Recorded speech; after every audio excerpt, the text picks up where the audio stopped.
County Board of Commissioners on May 26th. Let's get this meeting started. Commissioner Zell, would you lead us in the pledge? I pledge allegiance to the flag of the United States of America and to the republic for which it stands, one nation, under God, indivisible, with liberty and justice for all. Commissioner Bilberry. Join me in a word of prayer this morning. Father, we thank you for today, and we thank you for the blessings of this day, and we thank you for watching over and protecting us. We just ask that you be with our first responders and those that put themselves in harm's way each day, Lord. And especially today, we pray for the folks in Uvalde, Texas. Lord, that you put your hand over that community and all those public servants there and the families, and especially those who have lost loved ones, Lord. And we just ask that you keep us safe here in our county. We thank you for what you do. In Jesus' name I pray, amen. Amen. Thank you.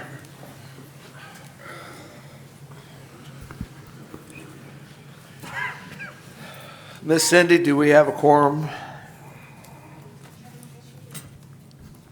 Thank you. Approval of minutes. Our approval of minutes are from our May 12th budget meeting. Friday. Yes. Yes. Commissioners, any questions on those minutes or discussion? Mr. Chairman, I move that we approve minutes from our May 12th budget meeting. Second. I have a motion by Commissioner Dana and a second by Commissioner Taylor to approve the minutes from the May 12th special budget workshop meeting. Any further questions or discussion? Seeing none, all those in favor say aye. Aye. Any opposed, same sign. Passes unanimously. All right. We're going to get this meeting started with a proclamation, and this proclamation is really near and dear to my heart for our New Mexico Colts. Thank you. 3A State Champions Day. Whereas the New Mexico Military Institute Colts baseball team achieved a great accomplishment when they won the 2022 NMMA Class 3 championship on Saturday, May 14th, 2022. And whereas the New Mexico Military Institute Colts dominated East Mountain to win the state championship with final score of 17-1 in an impressive 5 innings. And whereas this team and the Colts coaching staff represented the New Mexico Military Institute Corps of Cadets, their school, their families, and community with honor, and whereas the Chaves County Board of Commissioners desires to recognize and celebrate the 2022 NMAA Class 3A State Champion baseball team's outstanding accomplishment. Now, therefore, the Chaves County Board of Commissioners hereby congratulates the NMMI Colts baseball team on their winning of the 2022 NMAA Class 3A State Baseball Championship. Let it further be resolved that Thursday, May 26, 2022, is hereby proclaimed NMI Colts 3A State Champions Day in Chaves County, done this 26th day of May 2022. Congratulations to you guys.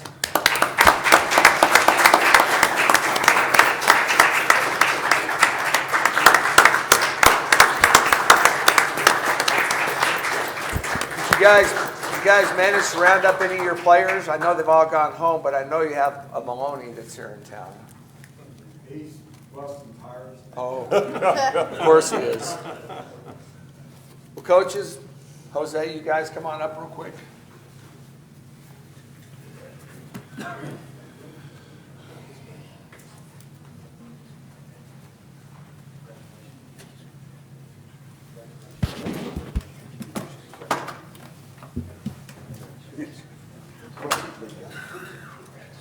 I have the agenda. I was trying to make it bigger. Hey, so good to see you. Good to see you. Congratulations. Good job. Stay for a photo? Oh, Jose, don't go anywhere yet. So while I have these guys up here, I have another proclamation to read. So this is NMMI Colts Baseball Coaches Day also. Whereas we are here today to pay honor to and celebrate the outstanding coaching careers of Charlie Ward and Steve Rogers.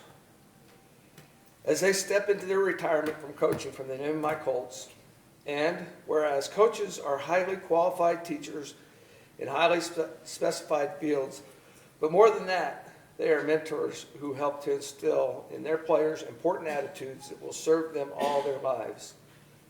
And whereas the exemplary dedication to the art of coaching by these two coaches has taught scores of players not only how to be winners of competition, but also ways to cope with many of life's lessons off the field.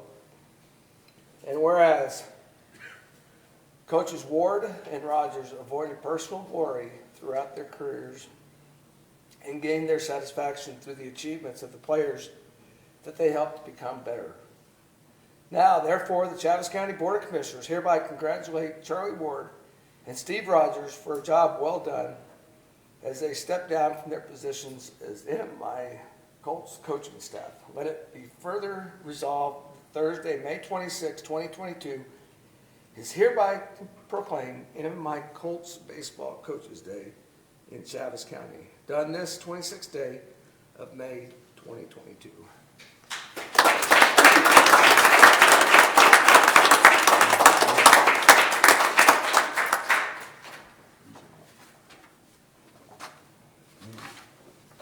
I'm gonna give that one to you, Jose. Thank you.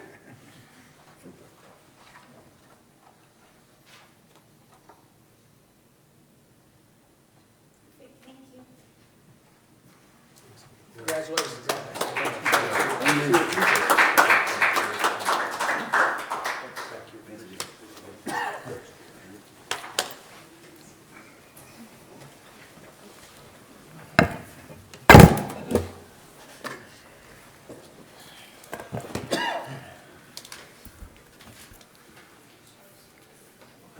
All right, we are going to start this with some public hearings. And first on the agenda is case Z 2022-004 to approve or deny a special use permit for a community solar project in Area 1, Zone A-R, agriculture residential. Lewis? Chairman, Commissioners, first I would like to apologize for my staff report being out of order. And thank Matt for trying to fix it. So appreciate that.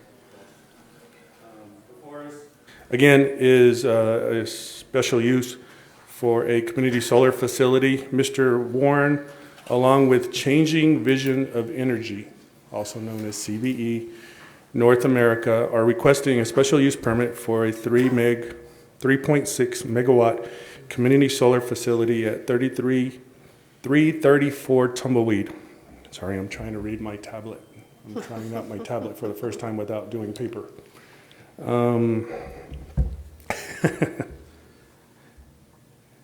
Being located on tracks 1 and 2. The property is accessible from Tumbleweed Road and Shadow Road, both privately maintained roads. The area, and the majority of the area, is vacant. However, there is a zoning violation on the property. There are 2 recreational vehicles being occupied on the proposed property and an accessory on the property without a primary residential structure. These are not permitted uses in the ag residential district. And so to ensure these violations are corrected, staff will be requesting an 11th condition of approval to be included. The area is currently vacant.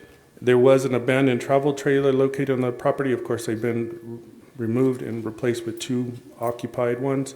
It is bound to the north and east by vacant land, zoned A agriculture, and to the south and west by farms and residential homes, zoned AR. The area is not in the flood hazard area per the 2009 firm maps.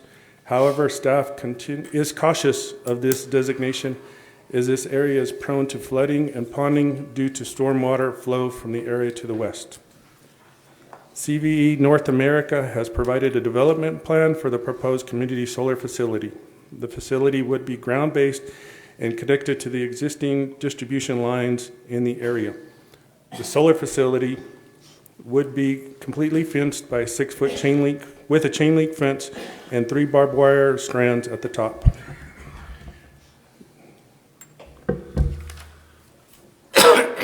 CVE North America has also provided a decommissioning plan upon abandonment of the site.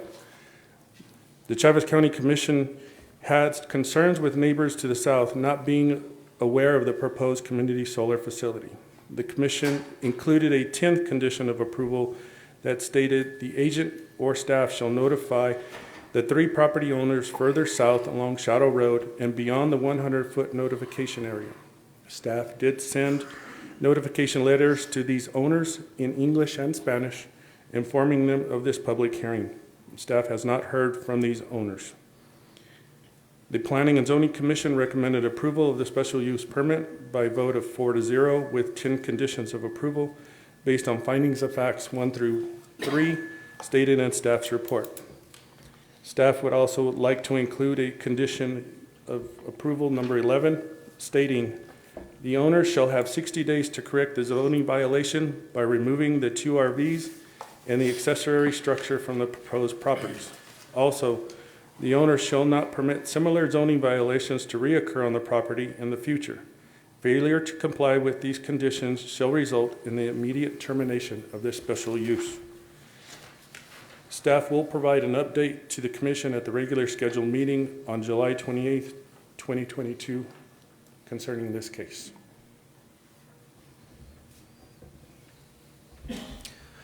Thank you, Liz. All right, this is a public hearing, so if there is anybody here in the audience or online that is in favor of case Z 2022-004, if you would please come to the podium, state your name and address for the record. Hello, good morning. Good to see the board. My name is Carson Weinand. I'm the senior business developer with CVE. So I'm here to talk about the project, in support of the project. Carson, Yes. can you give us your address? Doesn't matter whether it's out of Not- state not in or New state. Mexico. Just go ahead and state your address for One the record. Parkview Avenue, Jersey City, New Jersey. Okay. Okay, proceed. Thank you. Yeah, great. So I'll give you an introduction to CVE, then I'll talk about the New Mexico solar program, then I'll talk about how community solar actually works, and then we can talk about the project specifics. So CVE, we're a national renewable energy developer. We're based out of New York City. We're part of a larger company called CVE Group that's headquartered in France. The overall company is 12 years old. Our office in New York City has been around for 5 years. We started in Massachusetts. We have 35 megawatts across 7 projects that are operational in Massachusetts. And we have a 13 project, 77 megawatt portfolio ready for construction in New York. Started construction in a couple of months. Beyond that, we're expanding into different states. We have to follow the policy. We can only develop these projects where the laws allow it. So we've expanded into New Mexico, but also states like Virginia, Pennsylvania, and we're taking a look at Ohio next. We're a 250 person company overall. The New York City office is 25 employees. We have over 100 projects operational worldwide, totaling over 500 megawatts worldwide. The New Mexico Community Solar Program, so it was passed in early 2021. It's a pilot program to take the state through 2024. So it's a 200 megawatt program split across the 3 major utilities in the state, PNM, Xcel, and El Paso. The 200 megawatts, 125 of that is allocated to PNM around Albuquerque. 45 megawatts is allocated to Xcel, this territory, and 30 megawatts is for El Paso. So Beyond 2024, once this pilot program is through and fully allocated, they've let us know that there'll be a more long-term program with a larger amount of capacity. But right now, we're working in this 200 megawatt program. As I said, they passed the initial legislation about a year ago, and they've been filling in the details. The program officially opens up at the end of the year. It will be an RFP where solar developers have to bid in their projects. And then at the state level, the Public Utility Commission, they will rank and select the winners. There's the scoring criteria includes permits, ability to finance, percentage of community solar customers that are low income, the percentage discount that you will offer these customers, what local benefits are you offering for the local community, but also site feasibility characteristics. How close are you to power lines? Are you located on government land? Are you on a landfill? All of these things get put together and you are awarded a score, and then the state chooses the highest scoring projects. Just for a little bit of context, the 45 megawatts in Excel, that could be about 9. If each project were the maximum size, 5 megawatts, that's the maximum size in this community solar program for a single project. That would mean there'd be 9 projects in Excel. We think there'll be more than 9 projects. These projects are definitely not all 5 megawatts, perfectly 5 megawatts. For example, ours is about 2.5. So how community solar works, it's a mechanism to allow residents to participate in the community solar program without actually having the ability to have solar panels on their property. So we have this remote community solar facility. There can be subscribers where they receive credits, monetary credits that show up on their bill as a deduction. So it allows people, apartment owners, small business owners, single family homeowners to participate and receive the benefits of this solar farm. A little bit more technically, how it works is we generate electricity. It's pushed back into the grid. Excel will give us monetary credits for all of that electricity. And then we can tell Excel where to allocate those credits. We just need your utility account number, and we move the credits from our account over to your bill, your monthly utility bill. It shows up as a deduction, and it reduces the amount that is due to Excel. So if you have a $100 bill, we could allocate $100 of credits to your bill. You owe Excel 0, but in turn, you owe CVE a second bill, $90, let's say, or $80 for those credits. So you're paying $80, $90 for $100 of electricity. There are some low-income requirements with the program at a state level. 30% of all of our subscribers for the project need to be qualified low income. The program, we will receive and allocate these credits for 25 years. Each community solar subscriber, there's no sign-up costs, there's no termination fees. It's month to month. The terms are very favorable. Now the project, it's off of Tumbleweed Road in Dexter. It's a 3.6 megawatt project on 20 acres spanning 2 parcels owned by Thomas Warren. It's zoned AR. It's currently vacant with the exception of 2 RVs, which will be moved within 60 days. We have a 50-foot property line setback, and the equipment will be tracker panels. So they face east in the morning, and then they're motorized, and they follow the sun throughout the day. They face west in the afternoon. They'll be about 9 feet high at their highest point in the morning and the afternoon, and they'll be about 15 feet spaced apart. It'll be about 8,000 panels total, and something that CVE does on every project is that we donate $1 per panel to a local nonprofit, local charity, local environmental agency. So there will be as part of our permit here today, an $8,000 local donation. I think that's it. I'll stop there.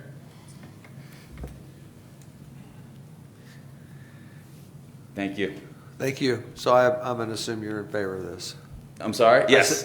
There's a lot of information. All right, thank you. All righty. Anybody else in the audience or online that is in favor of case Z 2022-004? Anybody else that's in favor? Neil Binderman, 3751 East Crossroads. I'm in favour, but there's a couple of questions I'd like to ask. I don't know if you've been down Tumbleweed recently, but in all honesty, it looks like the Air Force use it for bombing practice. It's almost impassable. Who's going to be fixing it? Mr. Chairman, if I could say something. We went on road hearings a few years ago out on Shadow Road. That road does have some deep holes in it. That road is 18 feet wide at the widest point where the fences are right there, the telephone poles in the middle of it. We have talked about vacating that road. So just something for you to know, to discuss whether or not we want to actually have someone fix it or if we're going to vacate it and remove the county's liability. Thank you. The second question, I didn't know, the gentleman says there's tracking on the solar panels. Now I'm wondering if it's anything like the irrigation booms, which when they move are noisy, but that only happens during irrigation system times. But these are going to be moving day and night. How noisy are they? Yeah, not noisy. Bit more The motors on the trackers, they move so slowly throughout the day, there's no noise emitted. Okay. Yeah. Okay, thank you. And the final thing is, we've got FEMA or whoever advises FEMA saying we're not on a floodplain. But members of the Commission are saying we are on a floodplain. Can we get this clarified? Because it's important to everyone in that area, house insurance and things like that. I'm not sure that FEMA gets to dictate that. That's usually the U.S. Army Corps of Engineers Okay, that but dictates can we flood. have a definitive, yes, we're on a floodplain, no, we're not? Louis, you have an answer for that? Yes, Commission. Let me move. CVE will provide a topographic survey of the area to determine if they are in that 8H flood zone or if they are out of it. This is important for us to maintain that area. As we all know, that Tumbleweed Draw comes from the airport and basically stops just north of that area and ponds it in that area. So we want to be sure that this area is good for this particular project, and we will provide that upon their accepting and granted the project, not until then. And also, the Tumbleweed Road is part of the condition of approval as well as improving it after construction. But I think you want to talk about that being that it's 18 foot wide. And there are power poles on each side. Okay, thank you. Actually, it was more of a generalization. I was just saying the Army Corps of Engineers, I don't know how many decades ago, did their assessment, but with climate change and the floods we're having, can we have it reassessed? So, do I have to change my homeowner's insurance? I would concur with you on Thank that, and I don't have that answer. I do know that when you go get a mortgage on property, that typically if it's in that flood zone because the Army Corps of Engineers placed it there, then you're stuck with it until they change it. We really don't have the ability to change it. That's the federal government doing that. Well, fortunately, I don't have the burden of a mortgage, but I'm thinking of other homeowners and the fact that some planning applications are dependent on if you're on a floodplain. This is just sort of a generalization. No, I would concur with you. So we'll make sure that we look into that and see Thank if you. maybe there's some way to have that reassessed somewhere here in the near future. Thank you. All right, thank you. Anybody else in the audience or online that is in favor of case Z 2022-004. Anybody online? Nobody online. Going once, we'll give it 10 seconds. Going twice. All right. Is there anybody in the audience or online that is opposed to case Z 2022-004? Anybody that's in opposition?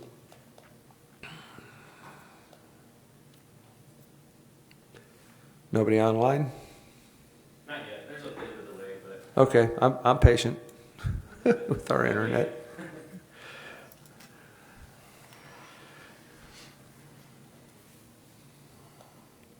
Last time, anybody in opposition? All right, commissioners, any questions, discussion on this? Yeah, I have some questions. For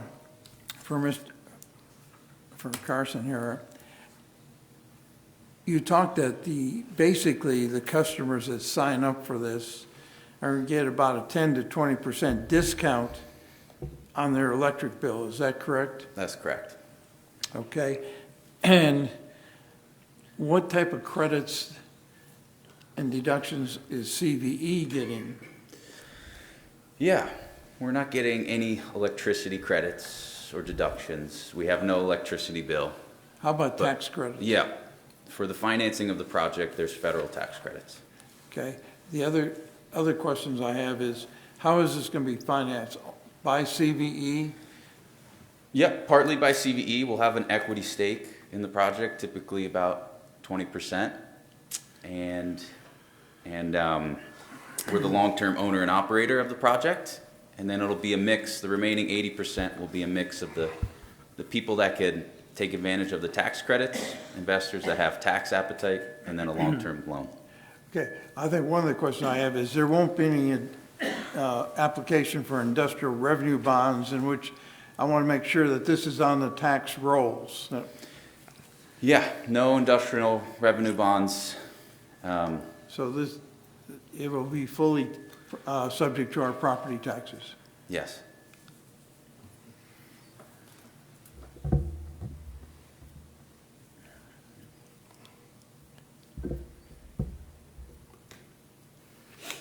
Has the PRC or the PUC promulgated their regs yet?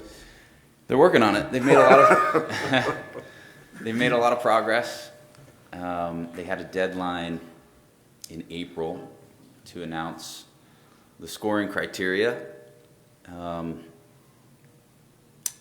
used to evaluate, rank, select the winners, and they've done that. There's still some questions about how interconnection will work. You know, what are they doing with the existing interconnection queue? Are they creating an entirely new interconnection queue specifically for these community solar projects? But yeah, they're getting there, and we don't have a specific date on when the RFP will open, but they're saying end of the year.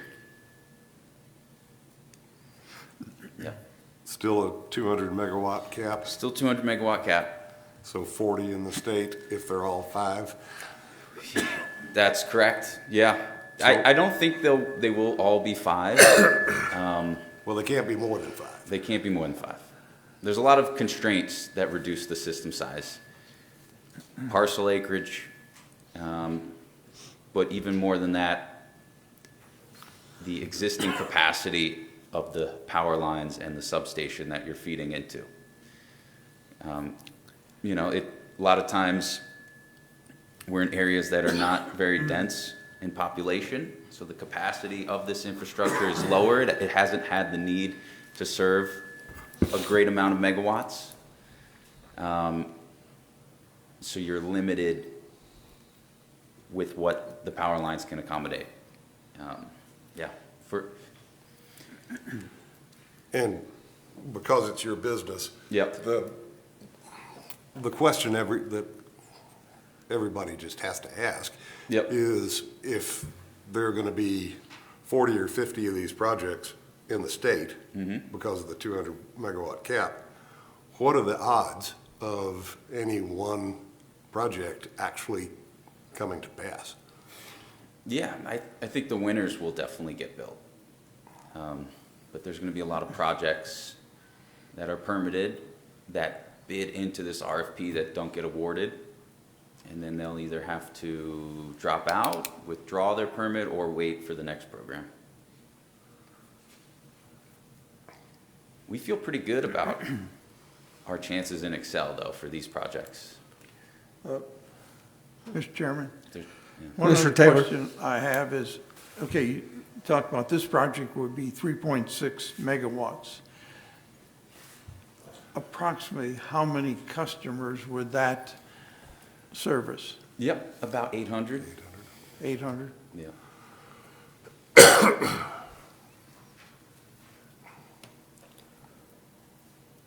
Mr. Chairman, okay, so that's 800 customers within Chaves County? Within Excel, that's the requirement. They have to be Excel, Just Excel. but within Chaves County, Yeah. Excel. Yep. You It have to doesn't have to be- be within Chavez County. It can be in other counties that have Excel, the Excel utility. Okay, so they can buy into this Yeah. project? Yeah. So That long is- as you're an Excel utility customer. Okay. We try to target customers as close to the project as possible and move out. And then move out, You okay. know, we get these customers through traditional marketing methods, online ads, local ads, emails, things like that. Once the project is built, Yeah, then you'll closer do to that. You'll ask. commercial operation. Okay. You'll tell them, you can buy into this program and help reduce your electric bill? Is that Yes. what it's going to be? Okay. You said the project is through 2024?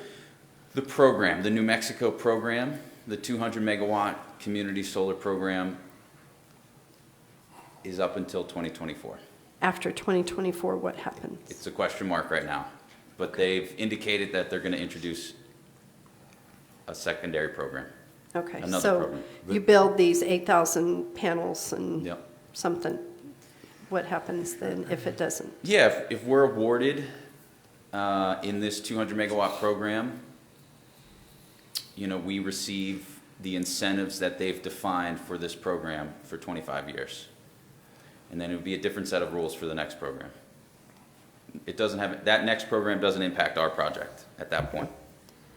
What was the incentive for this piece of land to put this project on? Yeah, so why this piece of land? Is that the question? Yes. Yeah, there's a lot that goes into why this site. It starts with the correct utility territory. We have to be within Excel utility territory. It's less territory than you think. You know, we pretty quickly hit the cooperative territory, and they don't participate in this program. We can't do anything there. Beyond that, it needs to be the appropriate acreage. We're looking for at least 15 acres, 15 to 50 acres. It needs to be flat enough and dry enough, which is very easy in New Mexico, but in other states, not so much. The property owner needs to be interested at a rate that works for us. And it needs to be zoned appropriately. We need to have a path towards permits. Not every property, the zoning allows for it. And then finally, most importantly, this is the most restrictive, is the utility infrastructure.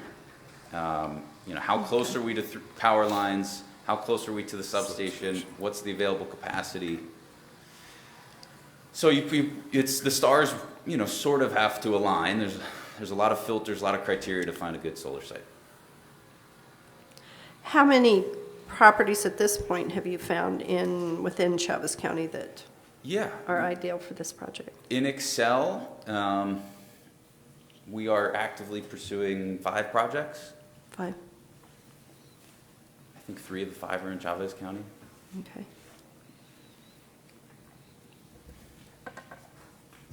Thank you, Mr. Chairman. Thank you. Commissioner. Mr. Chairman, Commissioner. in your opinion, under the existing program, and I know they can go back to the legislature and say, okay, let's amend the bill to change 200 megawatts to 400 megawatts. Yeah. And then that could conceivably happen. But under the current regulatory framework, how many of these projects do you think any county in New Mexico might have? Yeah. So I think there's a lot more attention on P&M right now. You know, we have one project in P&M in Valencia County, and they're being overwhelmed with these projects. They've already approved 2. They're in process of reviewing 4 others, and then we'll be the 7th. We'll be an additional one, our project. In Excel, in southeastern New Mexico, that's not the case so far. I think maybe solar developers were a little wary of the 45 megawatt cap. It's really not that many projects. It's also much less densely populated, so the infrastructure, like I was talking about, is hit or miss. So I think we're okay in Excel. I think we have a really good shot, even all of our CVE projects, at getting through and actually getting constructed. But in P&M, there's going to be a huge swath of projects that don't get awarded, don't get built. And what they do about that at a state level with the legislation, yeah, they very well could write new laws to expand the program. I know they're keeping a waiting list. So maybe they do that. Maybe they keep the waiting list and then modify the law to allow all those projects on the waiting list to get awarded too. But they also may, at this point, you know, we're halfway through 2022, they'll probably just wait for the next program after, in 2024 and beyond. Thank you. Yep. Mr. Chairman, I do have another question. Commissioner? Okay, so if this gets approved today, what is the next steps? What are the next steps? Yeah, the next steps for us are to prepare our submission to the Public Utility To the Commission. Okay, and that includes, okay, we got approval, Yes. we have the land for these 5 project sites? Yep, site control, we have site control, an Okay. option to lease. Okay, so you put that, you're not going to put in solar panels tomorrow? If We are this- not, Okay, no. there is a process, There's a process. and it could get denied Yeah, could get on the denied. state? Mhm. Okay, But through the PRC? the biggest bucket of points in the scoring criteria is permits. If you have your permits, your non-ministerial permits, your discretionary permits, it's about 15% of the points you get right off the bat. So we feel pretty confident that'll give us an advantage. Okay, Mr. Chairman, thank you. Mr. Taylor? one other question. You talked about the individual that signs up for this, they get this credit. And so they should end up with about 10 to 20% discount on their bill. How is the billing procedure? Are they going to get a bill from Excel for part of it and a bill for CVE, both? Yep. They have 2 different bills to pay? Yep, 2 different bills. So the bill that they get from Excel is exactly the same, except they'll see the credits deducted, and then they'll get a second bill in the mail from CVE. In other words, Excel bill, if their bill was $120 and there was a $100 credit, then they would pay, so they'd have $20 still due to Excel, but then they would pay CVE, not 100, but 80? Yeah, so if it's a $100 bill with $100 credits, you're paying 0 to Excel. And then you pay CVE $80 or $90 for the $100 of credits. So you're, So, I Yeah. mean, if the bill could exceed the credit. that's correct. You're getting 10% off the credit, 10 to 20 to 30%. You get additional points. Yep. And don't forget, it's reversed. It's If you don't use the 100, you get that credit. It's banked. Yes, that's correct. If we allocate too many credits, it's banked and carried over. But it's, you know, it's off of the credits that we allocate is the discount. But, you know, we try to hit as close to the 100% of your bill as possible to give you the largest discount. Okay.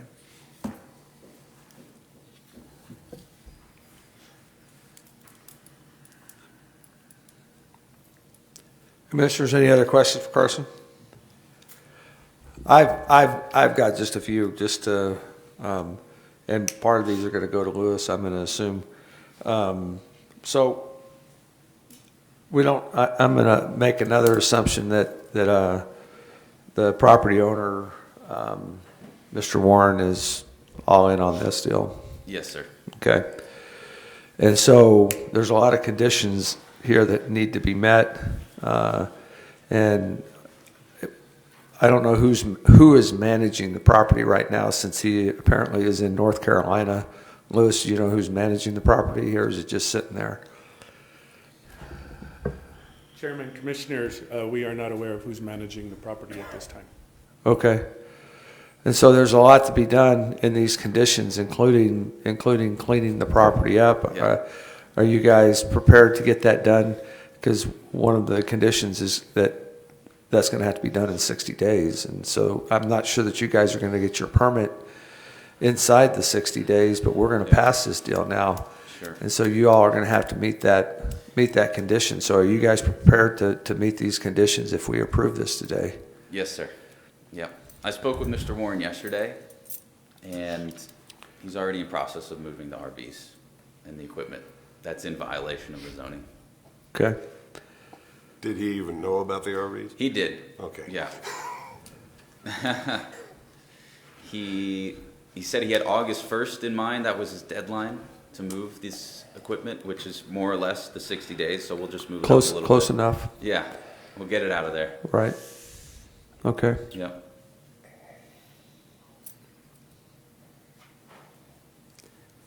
All right, I don't have any other questions. Mr. Commissioner Dana? Chairman, I do have a note. Okay, so this project goes forward and these panels are on the property. Yep. Who maintains them? We do.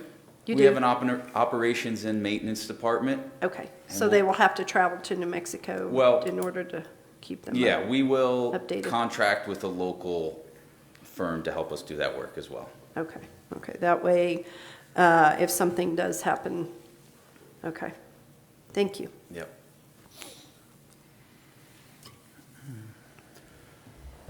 Commissioners, any other questions or discussion?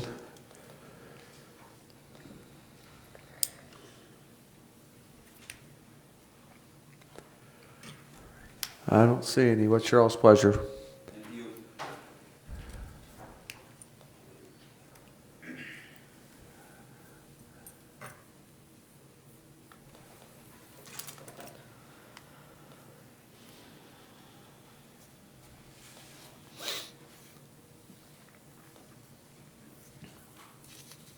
Mr. Chairman, Commissioner Zell? I move approval of special use permit application in case Z 2022-004.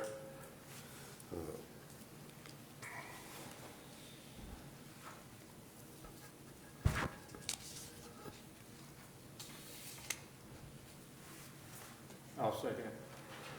With the conditions and, Yeah, with conditions, facts and findings, yeah. is that, Yes. yeah, including number 11? Conditions 1 through 11. And the findings of fact. Okay, we have a motion by Commissioner Zell and a second by Commissioner Bilberry to approve case Z 2022-004, which is to approve a special use permit for a community solar project in Area 1, Zone A, or agricultural residential, with the conditions 1 through 11, findings of fact. Any other questions or discussion? Mr. Chairman, a comment. Yes, sir. Get ready for a bunch of these. Oh, yes. Yep, Yep. The numbers say that, Yeah. to me, that if 2 get built in Chaves County, that'll be a minor miracle. I am one lawyer out of I don't know how many, and I've had 11 of these contracts come across my desk. And it is frustrating that the landowners get all worked up about the possibility of having one of these on their property. And, but, you know, the odds of any of them actually happening are remote. And it kind of seems like it's just wasting a whole lot of time for the ETZ and the city zoning people and local governments that have to approve it. But it is what it is. So get ready for more. Well, and with that statement, I'm just kind of curious whether somebody, and is it going to be the PRC who is going to have the control over giving those permits, or is this going to be a lottery type deal? Carson, do you know that answer? Yeah, it's an RFP, so we bid in and they award points to our project and they rank all the projects that bid in and they pick the highest scoring projects. And who is that? Yeah, the PRC. PRC. Yeah. Right. And yeah, I understand what you're saying. There seems to be a lot of extra work that's being done that won't necessarily result in a project.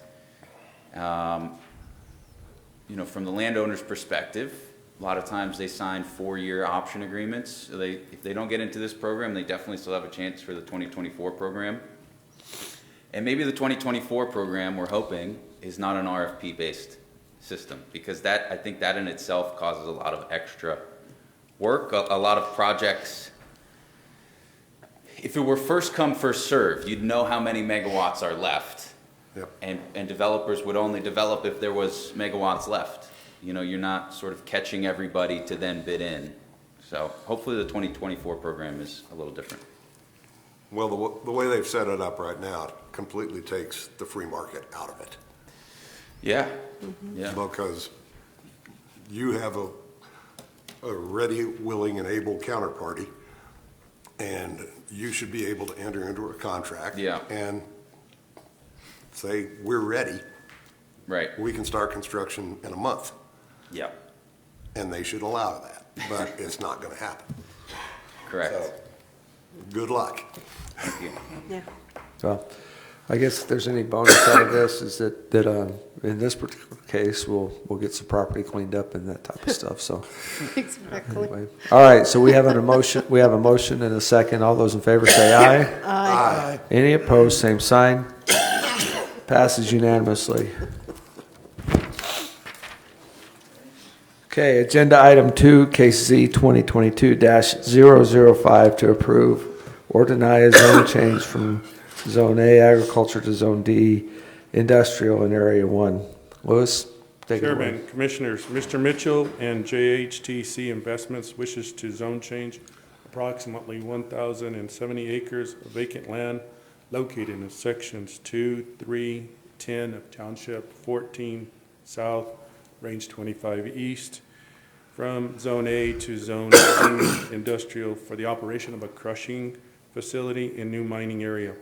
The proposed area is approximately 1,500 feet west of the intersection of US 285 and Chickasaw Road and extends east approximately 1.5 miles along the south side of Chickasaw Road.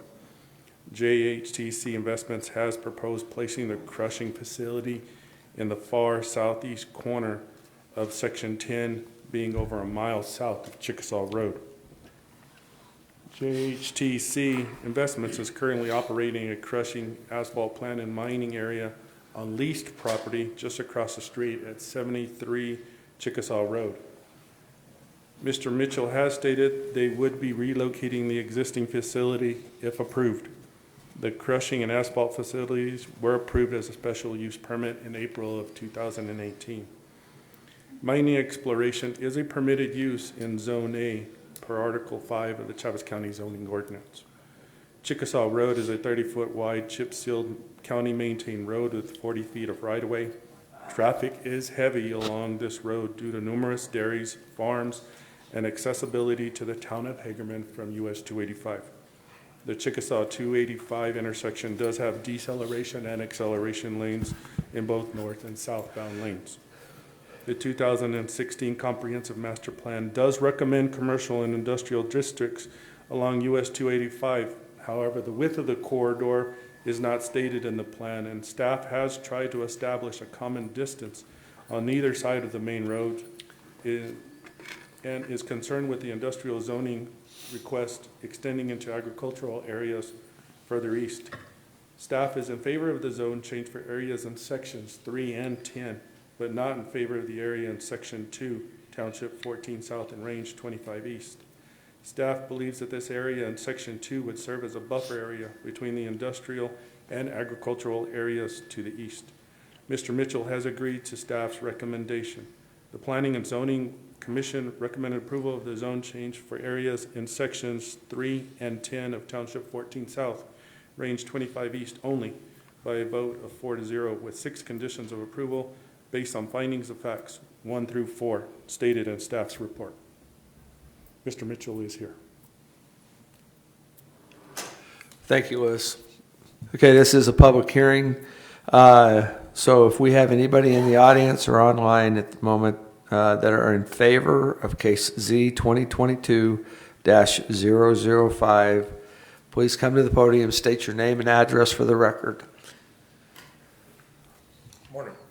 My name is Morning. Jim Mitchell. I live at 5006 Thunderbird, Roslyn, Mexico, 88203.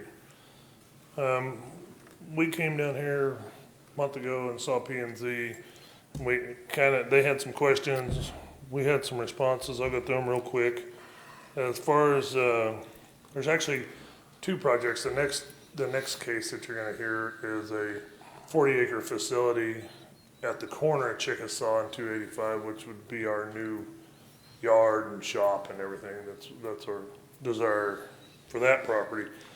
And with that, we're currently mining out there now, and we have some employees out there, but we're fixing to double that staff. There'll be 41 people working at this facility alone. And it's got an economic impact of about $15 million a year, all in. One of the questions that came up was the traffic. There is quite a bit of traffic. It's dairy farms, it's us. We don't anticipate adding any additional traffic to what we currently have out there now. We've worked with NMDOT to get some signage put up on 285. That was a pretty good challenge. We finally got that done. And we buy a lot of diesel. We bought 650,000 gallons of diesel last year. And they get 50 cents a gallon for improvements on that highway. So we're trying to talk them into putting some flashing lights and some other things up, because there's going to be pretty good accidents. Some of them related to some of our trucks and other trucks, and just people traveling up and down 285. It's pretty high-speed traffic. We worked with Chaves County back in 18 when we started this facility. When they re-chipped Chickasaw, we donated a bunch of chips to Chaves County to widen that portion, that first quarter of a mile or so from our current facility at 73 Chickasaw, which is just to the east of that proposed 40-acre site that we have now. So that portion of the road's quite a bit wider, and with our traffic coming out of that yard, it's not 30 feet wide. It's 38 or so. It's quite a bit wider. We kind of have an XL lane there. There's an old windmill up there at that site. There was somebody concerned about what would happen once our mining site got up to that. We'll have Atkins Engineering go out there and cap that well and do whatever they need to make the state engineer happy. Dust mitigation's always a big deal. Right now, it's extremely dusty. We're doing everything in our power on every project we have to keep the dust down, and we're losing that battle. Once we get into operation, we'll go out there and build a new crusher site and facility. And the reason that we're looking to move from the lease ground that we have now, one obviously is we're paying royalties on that gravel. We want to stop that. But that current pit we're in is depleting itself. So we're going to need to move to someplace. Once we're under operation, we have a monthly opacity test that we have to pass to make sure our dust is within compliance with the state and fed regulations. Our setback on that crusher, like you said, is we're 1.25 miles, 1.5 miles.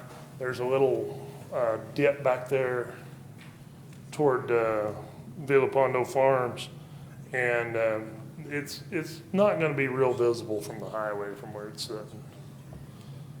And then the last one was, there's an earthen berm that goes across the very top corner on the southwest end of that property, and it's one of those flood levees.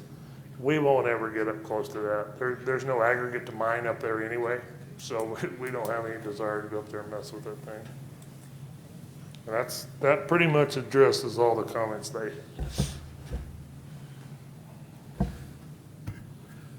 Thank you, Jim. Appreciate it. Anybody else in the audience that is in favor of case Z 2022-05? Anybody else that's in favor? Mr. Chairman, Commissioners, Mike Espiritu, 950 College, President of the Economic Development Corporation, Roswell, Travis County. We support this project because of the impact it'll have economically in our county, the jobs it'll create, but also the capital investment and the continuing impact as our operations continue. So we are supportive of it. Thank you, Mr. Chairman. Commissioners. Thank you. Anybody else? Anybody else in the audience is in favor? Anybody online? Nobody online. All right, going once, going twice. Anybody in opposition? Anybody in opposition of case Z 2022-005? Anybody in the audience in opposition? Not seeing anybody here. Anybody online that's in opposition? We'll wait.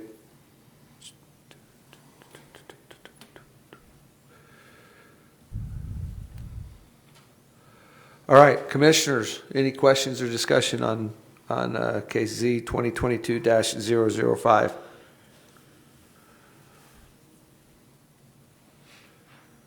Any questions?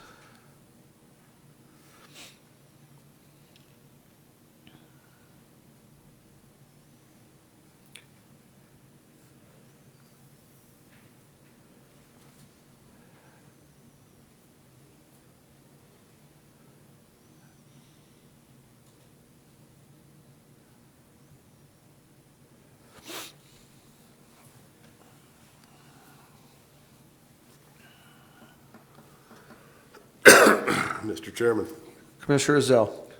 I move approval of the zone change in case Z 2022-005, subject to staff's findings and conditions.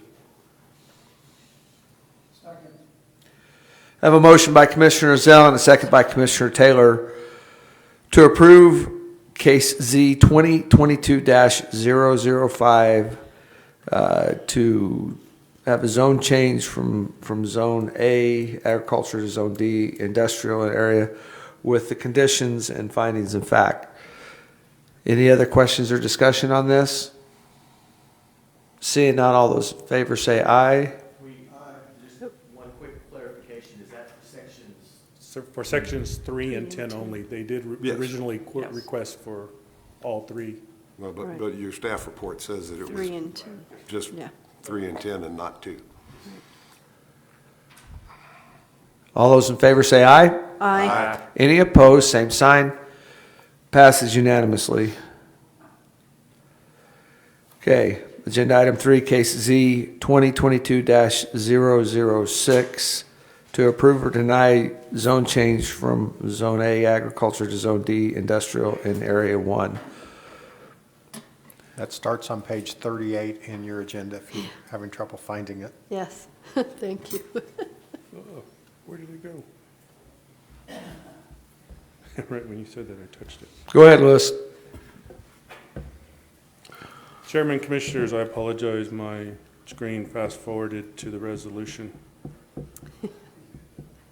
As soon as Bill said that, it decided it wanted to go that way. Mine's been doing that too, is jumping all over the place.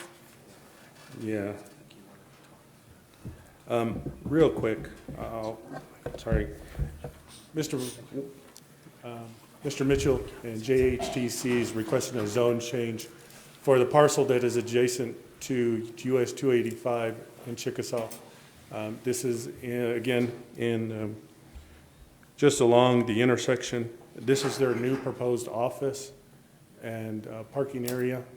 They are currently operating this facility at 73 East Chickasaw. They will be moving that over. There will be no mining currently at this facility. The facility and the area is vacant except for an old gravel pit that was used for improvement of US 285. I know about a year ago there was some question of what was going on there. And so we did go out and investigate, and this is when we found that they were proposing this project. And here we are, almost a year later. Staff is in support of it.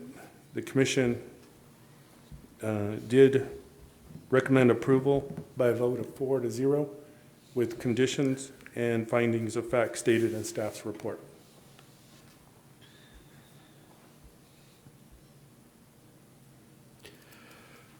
Do you have anything else on it, Louis? Again, there were 7 conditions of approval and findings of facts 1-4 in staff's report. Okay. This is a public hearing. Anybody who is in favor of case Z 2022-006, please come to the podium, state your name and address for the record. Jim Mitchell, 5006 Thunderbird, Roswell, New Mexico. This facility here is going to be a first-class operation. We're building a new shop out there. It's I think it's an 80 by 140. We're condensing some of our other operations that we have in Hobbs. We're moving those people into this facility. We've done the earthwork out there. We utilize that old excavation pit that they used on 285 for our drainage. It's a first-class operation. It's going to be a good use for that property. And when we get done, I multiple uses for this in the future, and it's going to be a good facility to last a long time. Thank you. Anybody else that's in favor? Anybody else that's in favor? Chairman and Commissioners, again, Mike Espiritu, Roswell Chaves County EDC. Again, this project, as Mr. Mitchell stated, the movement relocation from Hobbs to Chaves County, I think that's a big step. More importantly, the jobs that are created and the economic impact, again, I think is significant. I urge you to consider approval. Thank you. Thank you. Anybody else in favor? Anybody else in favor? Anyone on the internet? 5, 4, 3, 2, 1. Okay, anybody who is in opposition? Anybody who is in opposition of case Z 2022-006? Anybody is in opposition? Any opposition?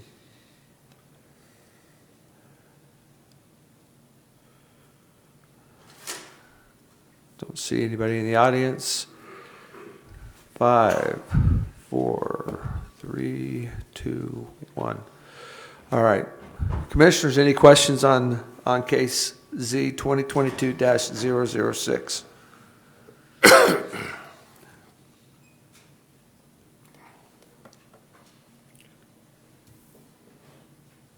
Any questions?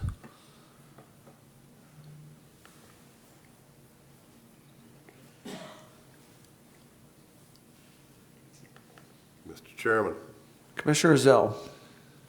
I move approval of the zone change application in case Z 2022-006, subject to staff's conditions and findings. Second. Go ahead.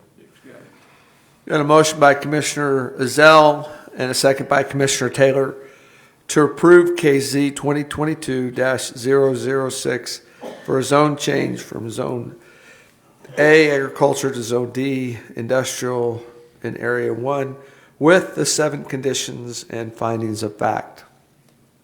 There were 7, correct, Louis? Yes. Okay. Any further questions or discussion? Seeing none, all those in favor say aye. Aye. Any opposed, same sign. Passes unanimously. Jim, thank you. Appreciate the work you're doing here in Chaves County. Okay, Commissioners, we jumped to do these hearings real quick, but I'd like to give Mike Espiritu a few minutes to kind of give us some updates on some different things that are going on with the EDC and out at the Air Center, and a bunch of big things that we've been working on that I think are maybe finally moving forward. So let her rip, Mike. Thank you, Mr. Chairman, Commissioners. Good morning again. As always, thank you for your support of Chaves County and moving our communities forward economically to impact the people that choose to live here. Thank you. April was a pretty busy month for us in the EDC. Share with you a couple of the big highlights, and we'll talk a bit about answer some questions you may have.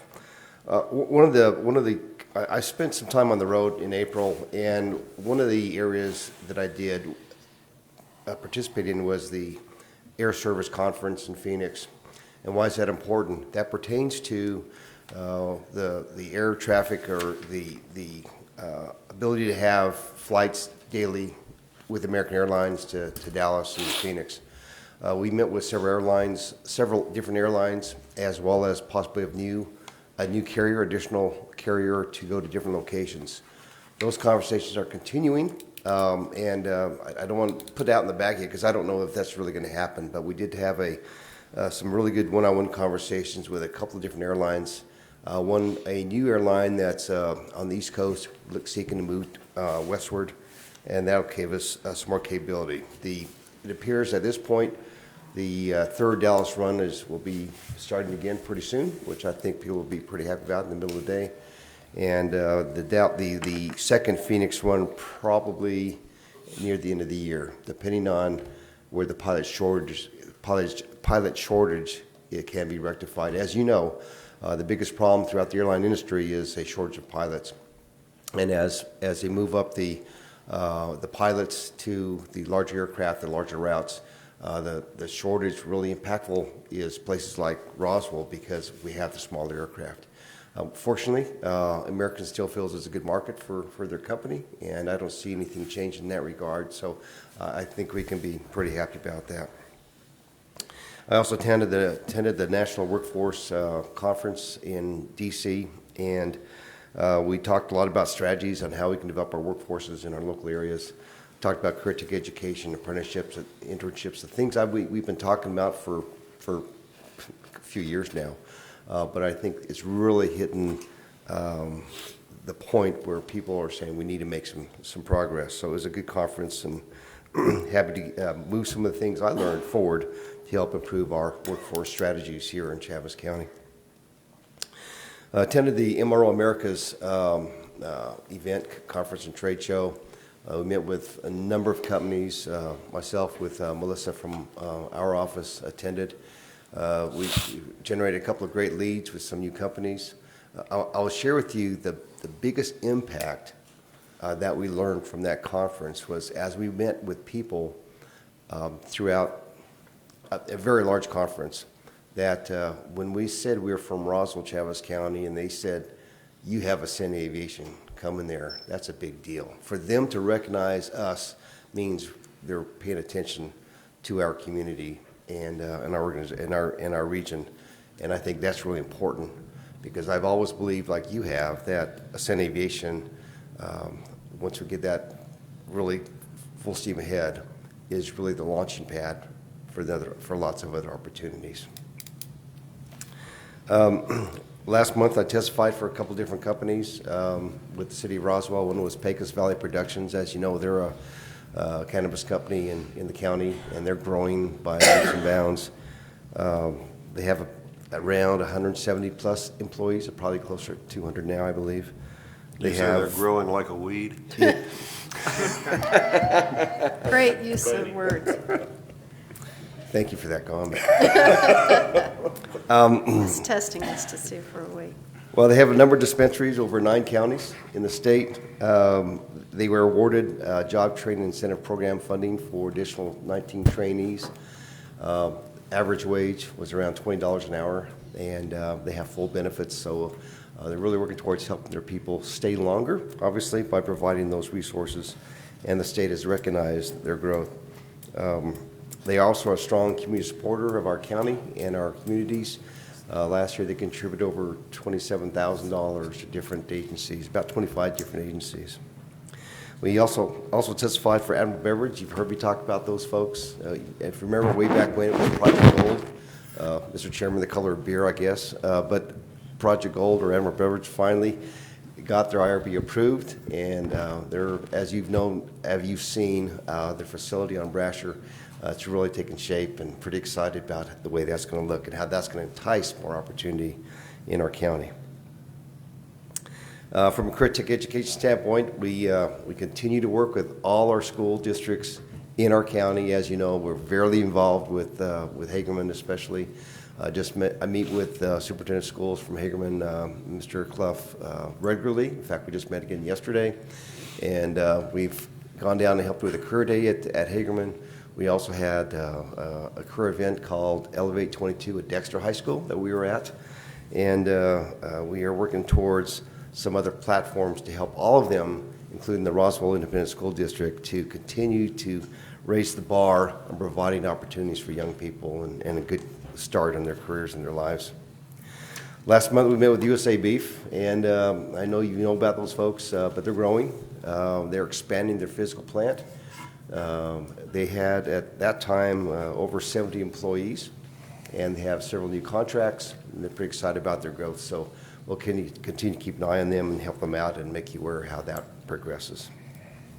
We have a couple new projects, the agriculture projects. It's too early for me to give you a whole lot of detail. Project Final is a company that's already conducted a site visit here, and they're fully capitalized, which I really like because that means they have their own funding. And the other project, they will be doing a site visit the middle of June. So we'll keep you apprised how that goes.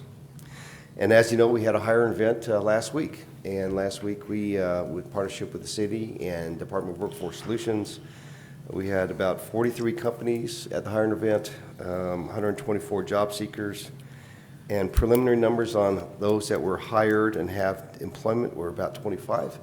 The companies are still going through the process because there are still some issues, or not issues, but still requirements like background checks and things of that nature that they have to verify. From the Senate Aviation standpoint, you may have read in this morning's paper. Just to bring you up to date, as you know, there was the initial bid came back. Let me back up a little bit. The engineer's estimate by Armstrong Engineering was about $14.8 million for the horizontal construction.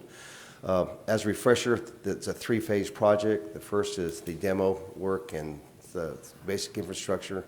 Second phase is a horizontal, that's the foundation and the paving and the parking and those type of things. And the third phase is the vertical, which is the building of the building.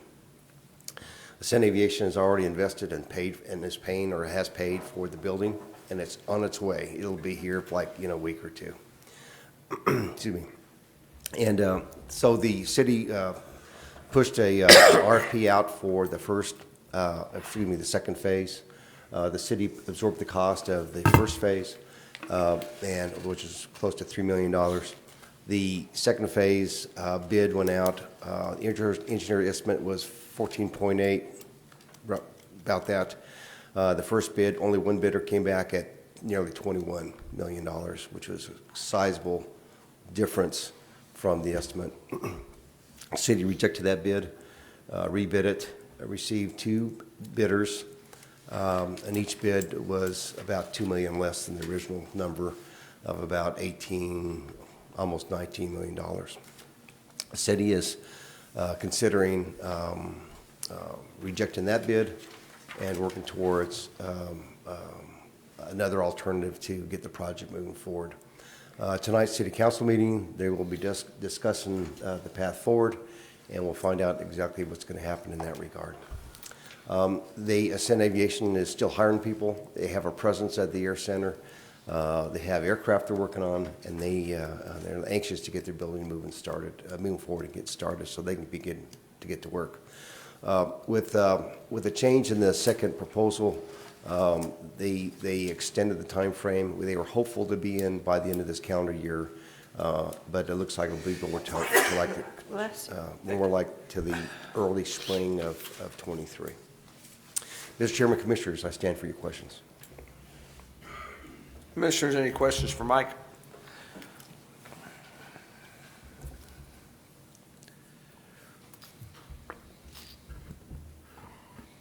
Any comments? Mike, thank you. It's a lot of blood, sweat, and tears that have gone into a bunch of this stuff, but I think that we're headed in the right direction, and we'll just leave it at that. It's been a lot of years we've been working on this project, and I think we're in a good place. And so, thank you for all the hard work that you've put into this, and so we appreciate everything the EDC is doing for Chaves County and our community. So. Thank you. Pleasure to serve, and so really a pleasure to be a partner with the county. Thank you.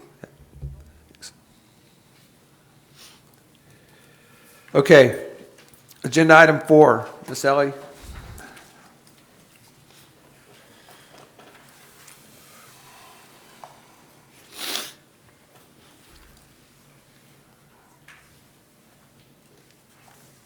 Good morning, Mr. Chairman, County Commissioners. As to agenda item number 4, agreement 8-22-025 between the Chaves County and the State of New Mexico DFA Local Government Division for DWI local grant fiscal year 22-23. The Chaves County DWI program was awarded $52,500 in the local DWI grant funds for fiscal year 2022-2023. This funding will be utilized to fund a full-time treatment provider and supplies for the court compliance program. The term of the agreement will start July 1st, 2022, and will extend through June 30th, 2023. Staff recommends approval. Commissioners, any questions for Ms. Ellie?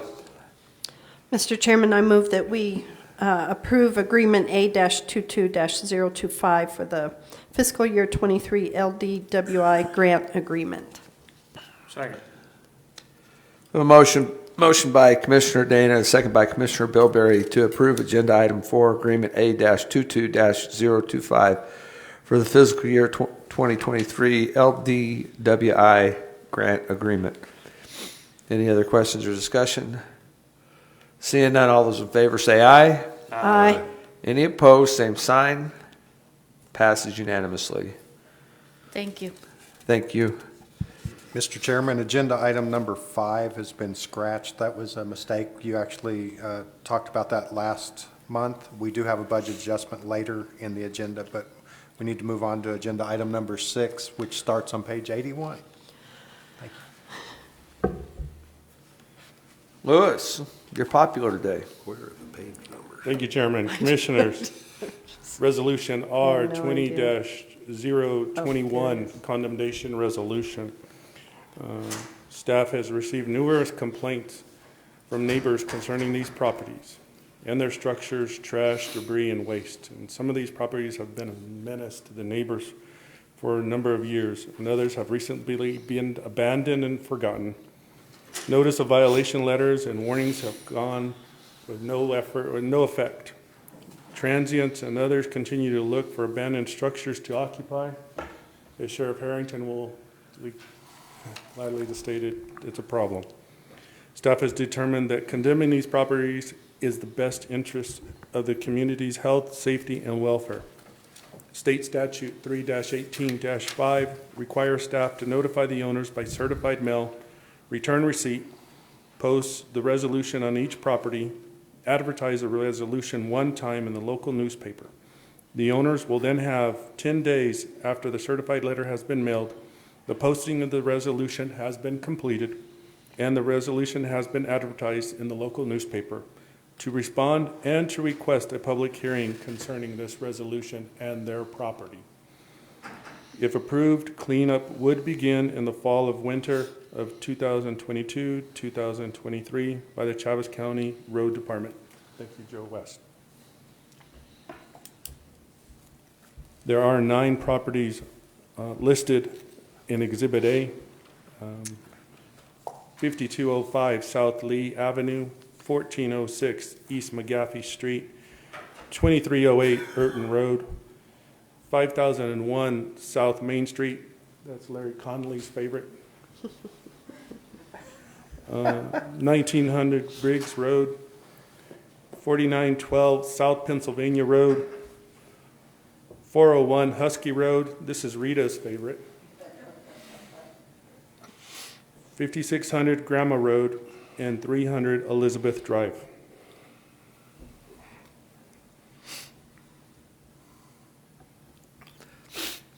Commissioners, any questions for Louis on these condemnations?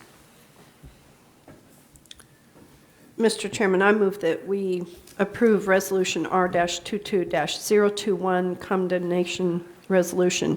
Thank you, Louis. We've been talking about this for quite a few years, and I'm glad we're moving forward. I know EDC, when he brings in businesses, that's one of the things that we've heard for many years from EDC and from the chamber is, what does the community look like when new businesses are coming in here? So I appreciate this. Thank you very much. Thank you, Commissioner. Did you make a motion just now? Yes, Mr. Okay. Chairman, I made a motion to approve it. I thought you did, but you went on. Yes, thank you. I went on, Yeah. as women do, you know. I'll second the motion. We got a toss-up between Commissioner Taylor and Commissioner Bilberry, but we'll go ahead and give it to Commissioner Taylor. So we have a motion by Commissioner Dana and a second by Commissioner Taylor to approve Resolution R-22-021, requesting approval to condemn structures that are a hazard and danger to the community. Commissioners, any other comments, discussion, or questions here? I think it's time to clean it up and improve our county. Thank you. All right, all those in favor say aye. Aye. Any opposed, same sign. Passes unanimously. Mac, I think you're up with number 7. Good morning, Mr. Chairman, Commissioners. Agenda item 7 is the 2022 Chavez County Annual Road Hearing Disposition Resolution R-22-022. For the road applications received this year in February, the freeholders have completed their report, the commission has held a public hearing, and the roads were viewed by the commission. The resolution before the commission requests the disposition for the 4 maintenance status change requests and the 3 road vacation requests. The freeholders recommended approval of all applications. The road vacation requests will take effect immediately, and the maintenance status change requests applicants have 6 months to ensure their road meets county standards. All applicants will be notified of the action taken by the commission today. And Mr. Chairman, Commissioners, if I may, I'd like to start with the maintenance status change requests. Commissioners?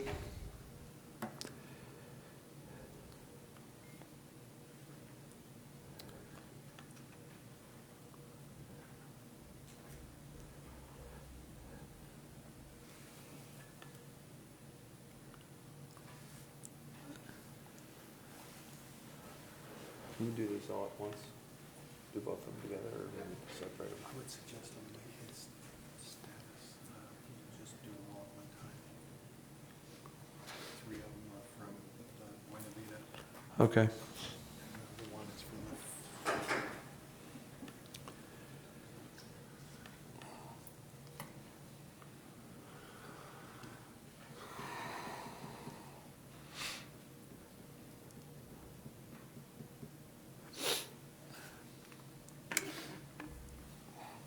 Mac, which ones are you? I'm not looking at mine on my computers completely. Yeah, So- the computers are running a little slow. It's hard to get there. My computer's Okay. done, so maybe you should. Yeah. It's been So- updating and everything else, so yeah. I think you have number 3, number Right, so- 4, number 5, number 6. 3, Is that- 4, 5, and Th- 6, those it are looks like. those are the maintenance status change requests. Right, and that's what you want to address first. Okay. Yeah, do you want me to run through those? That'd probably be best. So, application number 3 is a maintenance status change request by Martine Contreras for approximately 400 feet of Palacio Street. Application number 4 is requested by the Buena Vida Improvement Association for approximately 570 feet for Loma Linda. Application number 5 requested by the Buena Vida Improvement Association for approximately 1,500 feet of Via del Sol. And application number 6 requested by the Buena Vida Improvement Association for approximately 3,000 feet of Los Flores. Mr. Chairman, I make a motion for approval of status change for application 3, 4, 5, and 6. Second, Mr. Chairman. I have a motion by Commissioner Bilberry and a second by Commissioner Dana to approve the changes from our road viewing to maintenance status change. All those in favor say aye. Aye. Any opposed, same sign. Passes unanimously. Those were all out of Buena Vida, weren't they? Yes, sir, that's correct. Okay. So for the road vacations, we have application number 1 requested by Peter Ames for approximately 630 feet of Hemlock Avenue. Application number 2 requested by John Gilmore for approximately 1,450 feet of Adobe Trail. And application number 7 requested by Shirley McIntosh for approximately 600 feet of Aspen Road.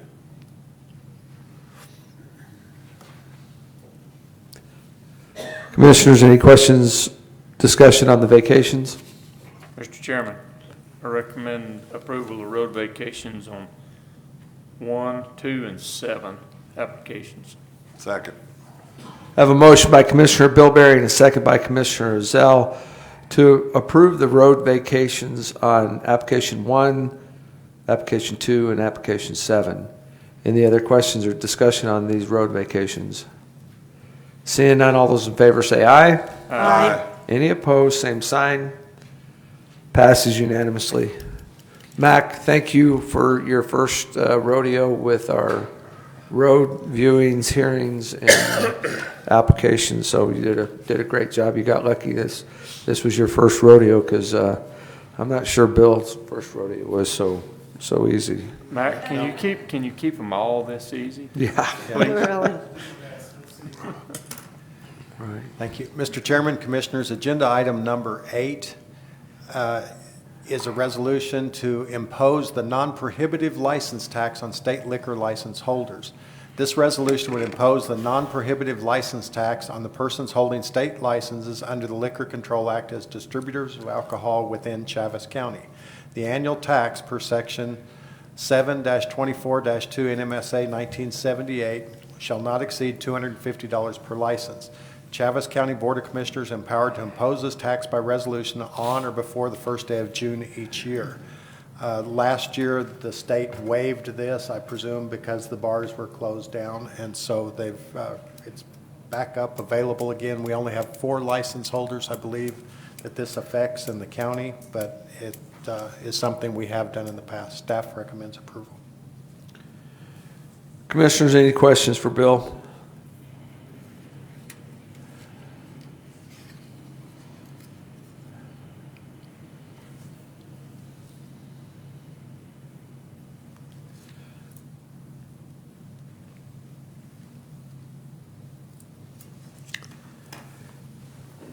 I have a motion from anybody. Mr. Chairman, I make a motion that we approve Resolution R-22-023 imposing the non-prohibitive license tax on state liquor license holders. Second? I have a motion by Commissioner Dana and a second by Commissioner Taylor to approve Agenda Item 8, Resolution R-22-023 for Chaves County to impose non-prohibitive liquor license tax as per New Mexico Statute 7-24-2. Any other questions or discussion? Seeing none, all those in favor say aye. Aye. Any opposed, same sign. Passes unanimously. Ms. Hannah, or Lucia. Lucia. Good morning, Mr. Chairman and Commissioners. Agenda item number 9 is Resolution R-22-024, which is a deletion of property and proposed disposition. Your approval of this resolution will allow staff to remove the attached inventory. Exhibit A has all the assets listed. Staff recommends approval. Commissioners, any questions for Ms. Lucia? Mr. Chairman, I move we approve Resolution R-22-024 requesting approval of deletion of property, as I found nothing in there that I needed. You don't need a gas I mask? have one question. Already have that. Question, it's about broken handcuffs and broken shackles. Are these, It got a little dicey that day. there must have been some big old boys.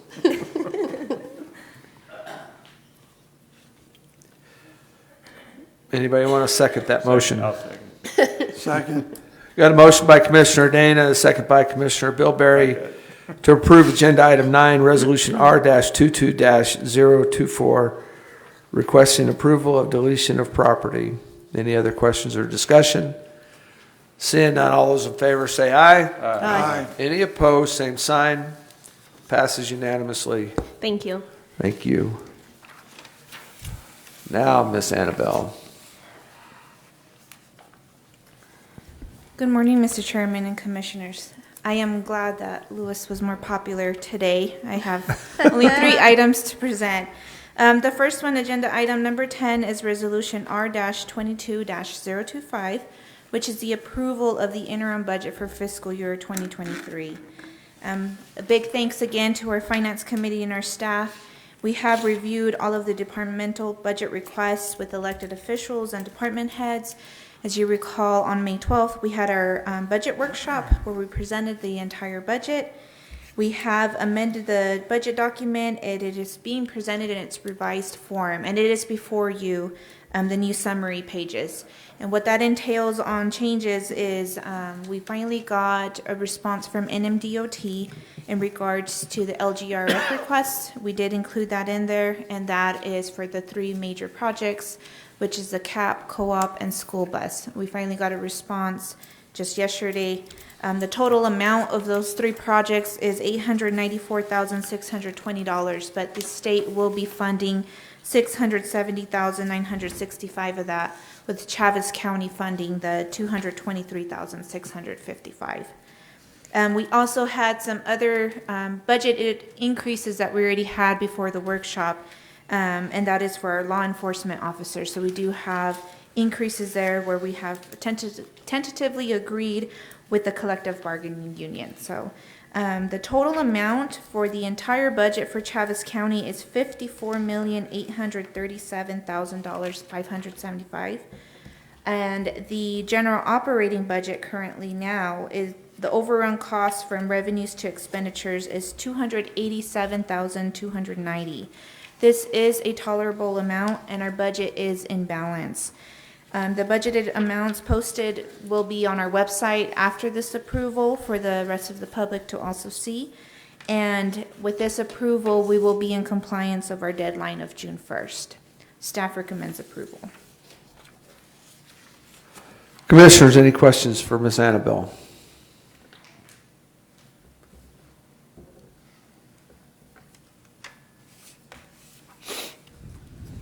Mr. Chairman, I move approval of Resolution R-22-025 approving the interim budget for fiscal year 2022-2023. Second. A motion by Commissioner Zell and a second by Commissioner Bilberry to approve agenda item number 10, Resolution R-22-025 for the approval of the interim budget for fiscal year 2022-2023. Any further discussion, comments? Annabelle, I would just like to tell you guys thank you for an amazing job on this, and I think it's a great budget.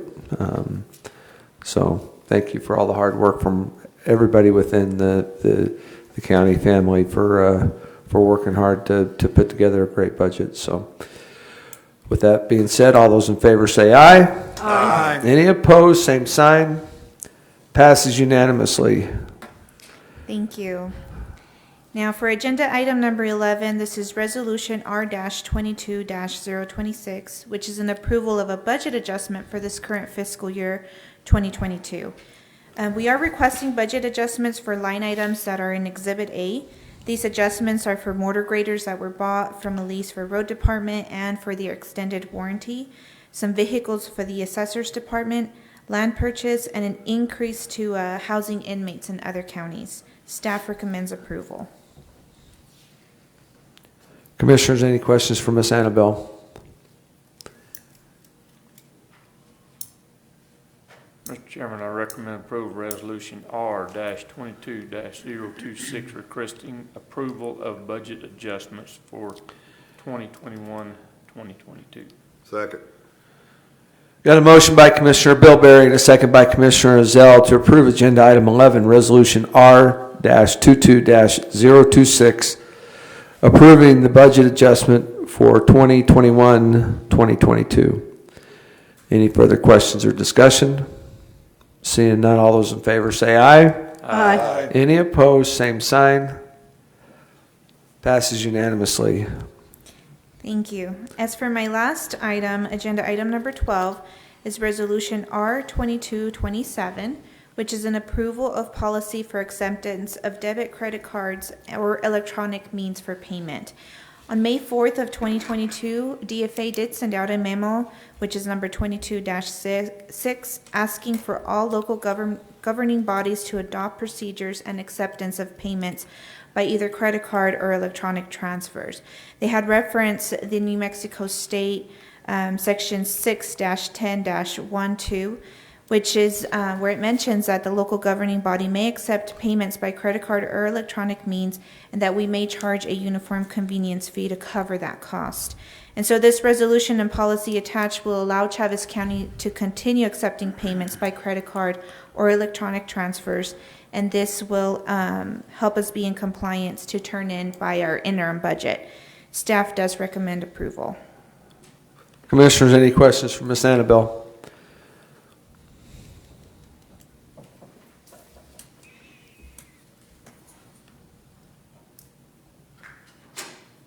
Mr. Chairman, Commissioner Zell. I move approval of Resolution R-22-027, accepting the policy for use of debit credit cards or electronic means for payments to Chaves County.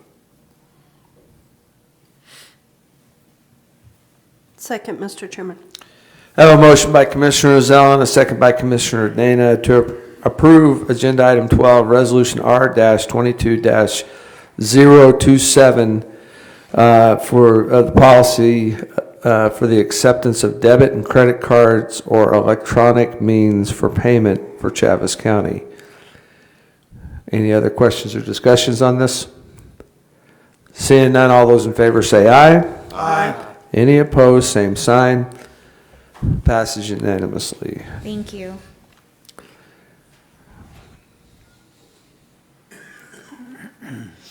Ms. Sandra.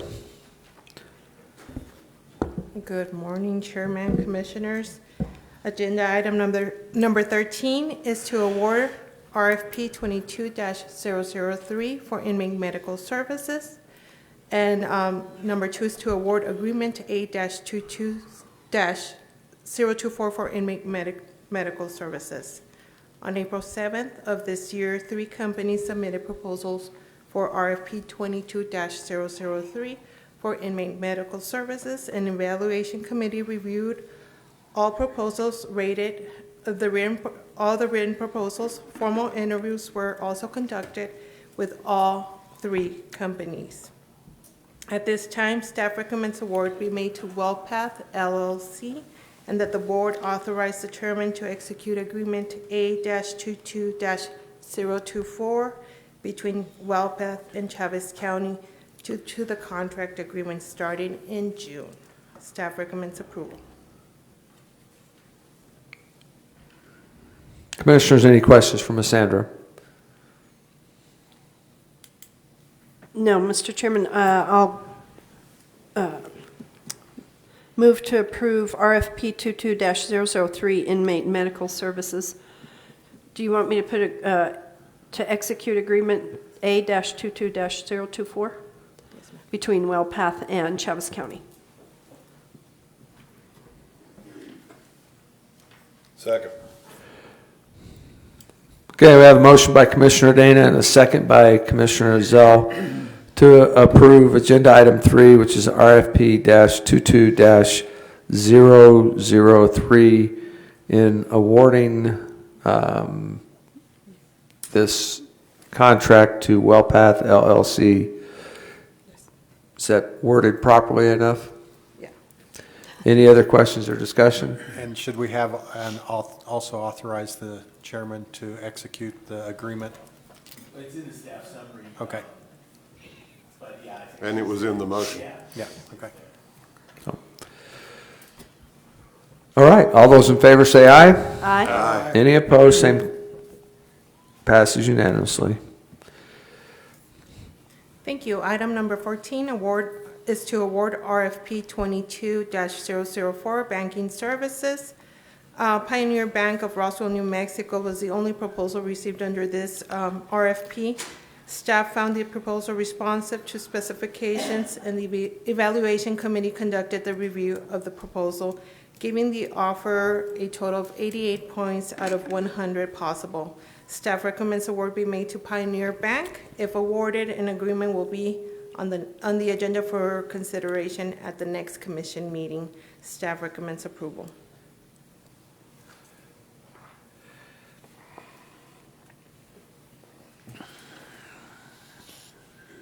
Mr. Chairman, Commissioner Zell. I move acceptance of RFP 22-004 and the award of the banking services contract to Pioneer Bank of Roswell.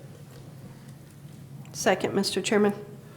I have a motion by Commissioner Zell and a second by Commissioner Dana to approve agenda item 4, RFP the 22-004 banking services and awarding that contract to Pioneer Bank.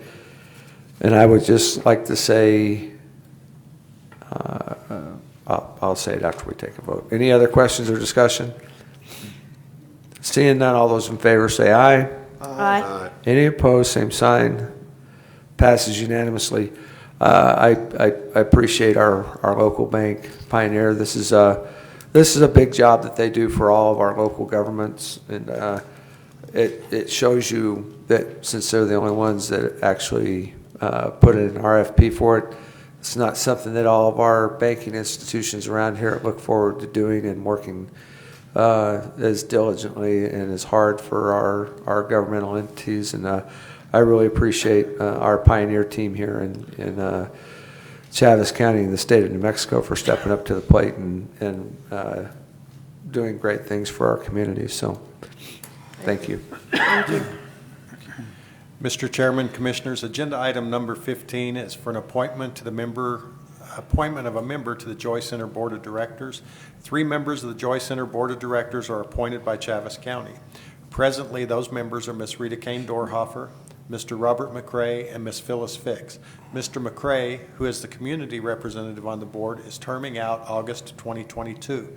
Monica Duran, the Executive Director of Chaves County Joy Centers, Inc., has requested that Mr. McCray be reappointed to the position by the Chaves County Board of Commissioners. Staff recommends the Commission reappoint Mr. Robert McCray to this position.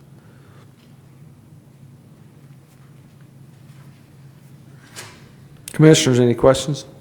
Mr. Chairman, I recommend approval of reappointment of Mr. Robert McCray to the Joyce Center Board of Directors.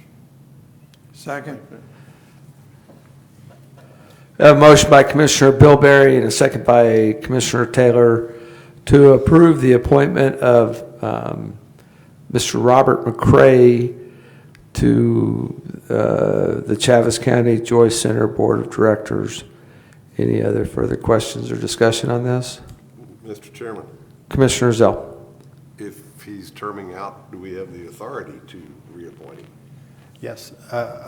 We got a letter from Mr. Rand and asking, and we've done that in the past. We've reappointed.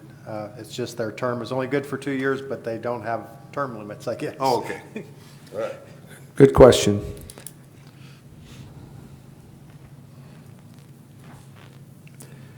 Seeing no other questions or discussion, all those in favor say aye. Aye. Any opposed, same sign. Passes unanimously. Brenda Water Co-op, okay, Mac. Mr. Chairman, Commissioners, Agenda Item 16 is a request for a waiver of right-of-way fees for Brewender Water Co-op water line repairs. The Chaves County right-of-way use permit ordinance requires that fees be collected for right-of-way excavations. Brewender Water Co-op has requested a waiver of permit fees for road excavations to repair water lines. Permit number 2,470 in the amount of $1,870 is located along Nanticoke Road, and permit number 2,475 in the amount of $4,490 is located along Milky Way Road. A provision of the ordinance allows the commissioners to waive these fees. Our road department has inspected all repairs. Both roads have been or will be chip sealed this summer. We appreciate Brendo's service to our community. Staff recommends approval. Thanks, Mac. Questions, Commissioners, for Mac? Mr. Chairman, I recommend approval of the Brenda Water Co-op fee waiver. Second. Motion by Commissioner Bilberry and a second by Commissioner Zell to approve Agenda Item 16, which is a fee waiver for Brenda Water Co-op. Any further questions or discussion? Seeing none, all those in favor say aye. Aye. Any opposed, same sign. Passes unanimously. Thank you. Commissioners, who's spending money today?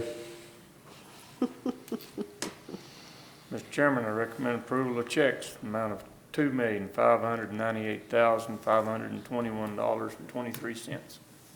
Second, Mr. Chairman. I have a motion by Commissioner Bilberry and a second by Commissioner Dana to approve the checks to the amount of $2,598,521.23. Any further questions or discussion? All those in favor say aye. Aye. Any opposed, same sign. Passes unanimously. Approval of reports. Mr. Chairman, I move that we approve reports. Second. And a motion by Commissioner Dana and a second by Commissioner Bilberry to approve reports. Any questions or discussion on the reports? Seeing none, all those in favor say aye. Aye. Any opposed, same sign. Passes unanimously. All right, best part of the meeting. Unscheduled communications limited to 3 minutes per visitor and not to exceed 15 minutes. No formal action be taken by the commission. Sure, come on down. You go first, Larry.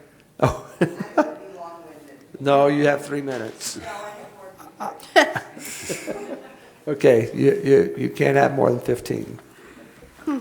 Larry Conley, 2815 in Cantle, Oslo.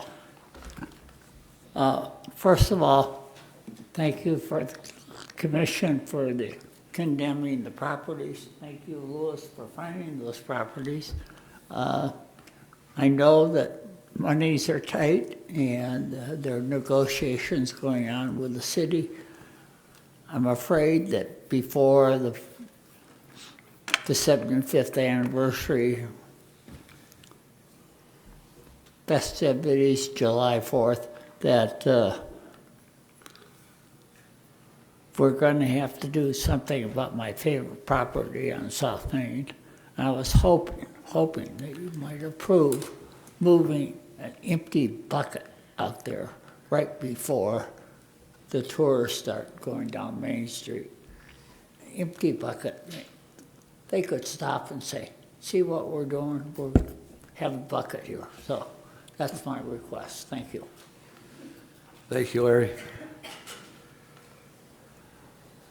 You want just a bucket, or do you want like one of those big disposal? Okay. Come on down.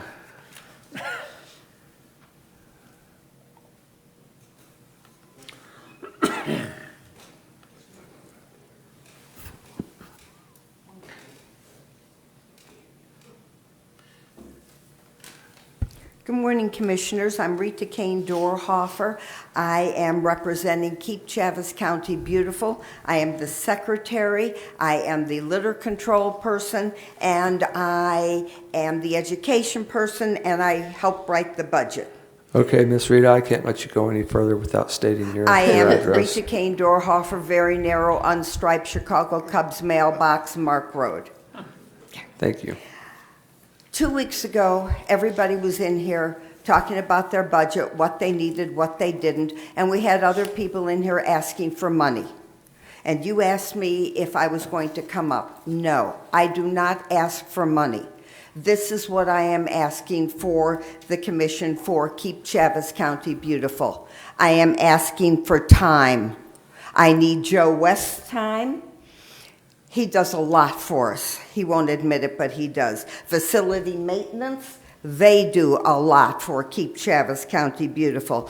Sandra, she's only said, 1 minute, Rita, I have to clear my screen before I can order stuff for you. We have Jessica, when I call and I say, I need to talk to Mac. Well, he's not in his office. You think you can find him. She runs and finds him. I need her time.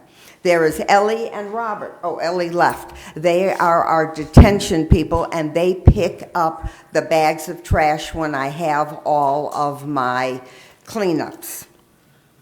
Then we talk about Annabelle and finance. Thank you, Annabelle, for doing that. They don't know that they did that, but you are marvelous.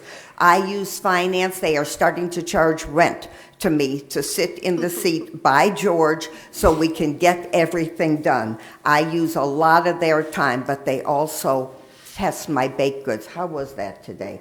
You like that one? That was experimental. Also, oh, good. And also, I have to thank the clerk, because what they do for me is they test my baked goods. And I really need that. Then we come to the sheriff and the sheriff's staff. Whenever I am out, farmer's market, let's just do the Main Street Farmer's Market. I ask them to come and just make sure there's going to be no problems. They come, I think they buy stuff too, at the farmer's market. But their presence there I need their presence there. Maybe Main Street doesn't, but we do. And we've had no trash cans stolen, no trash bags given back to us, and the rubber bands were coming back. Then we have Mac and Bill. Thank you for the chair, Bill. Mac, I just barge into his office and I just sit down and he just folds his arms and listens to me. I can't do what Keep Chaves County Beautiful cannot do without you two doing what we need. And then we have human resources. When I ask for info files, they are there. They do whatever I need so I could do stuff. All right, I'm thanking all of you in advance, all of you county commissioners in advance for approving the MOU for our new grant cycle. We have not gotten it yet. I heard that the state will not deliver it to us until maybe late June. As soon as we get it, I will have the executive director, because he knows how to do that and I don't. They will forward it to Bill and to Stan. You will look at it, you will say, great job, We will get it signed by Commissioner Cavan, and because we have like a 7-day turnaround, and I don't know if we're going to meet, and then you will approve it. Thank you for doing that. The county always has Keep Chaves County Beautiful's back, and I thank you again. Sean and George work the numbers. They write the end of the year reports, which we are end of yearing reports as soon as we get in the bill for the cameras. That was a big thing. Thank you so much for working on that, Matt. We're not going to tell anybody what happened, but thank you for doing that. All right. I am boots on the ground. I go to each and every cleanup. I make sure that the kids give me back my pickers. If they want to keep their gloves, they can. And then Robert comes and picks up the trash, and they eat my cookies, and we're good. Twice a year now, we are going to do the walkway. We are going to do the Chaves County walkway. So I will let you all know in advance. So if you want to come and pick up trash, you can do that. Also, Sheriff, please do not take any phone calls about somebody in a walker picking up the rocks from the Chaves County Courthouse, the 2 planters. I am teaching at the Boys and Girls Club. We're all wearing trash bags so we don't get paint on ourselves, and we will be painting all the rocks. We will be putting them back at the courthouse. Hopefully they will get taken this year by the festival that's on there. So if there's any questions to what Keep Chaves County Beautiful does, let me know. If not, I have exceeded my 10 minutes. Oh, no, you just used up the rest of Larry's time, so thank you. Okay. Thank you for, Larry, thank you for giving her some extra minutes, and thank you for that Keep Chaves County Beautiful report. Well, you're welcome. We try and do our best. We don't know how much money we're going to get, but we already have programs lined out as to what we're going to do for this year. And we are giving facility maintenance a break.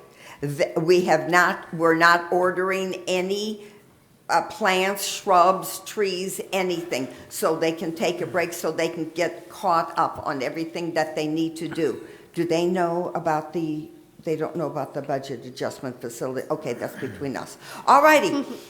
Anybody have any questions? You didn't say anything about working with Main Street Roswell and filling up the pretty planters with all the pretty stuff. Well, I Chaves thought you were going to do Yes, I'm going to plug that now. Thank you very much for helping us with that. Well, that's part of our grant money. Yeah.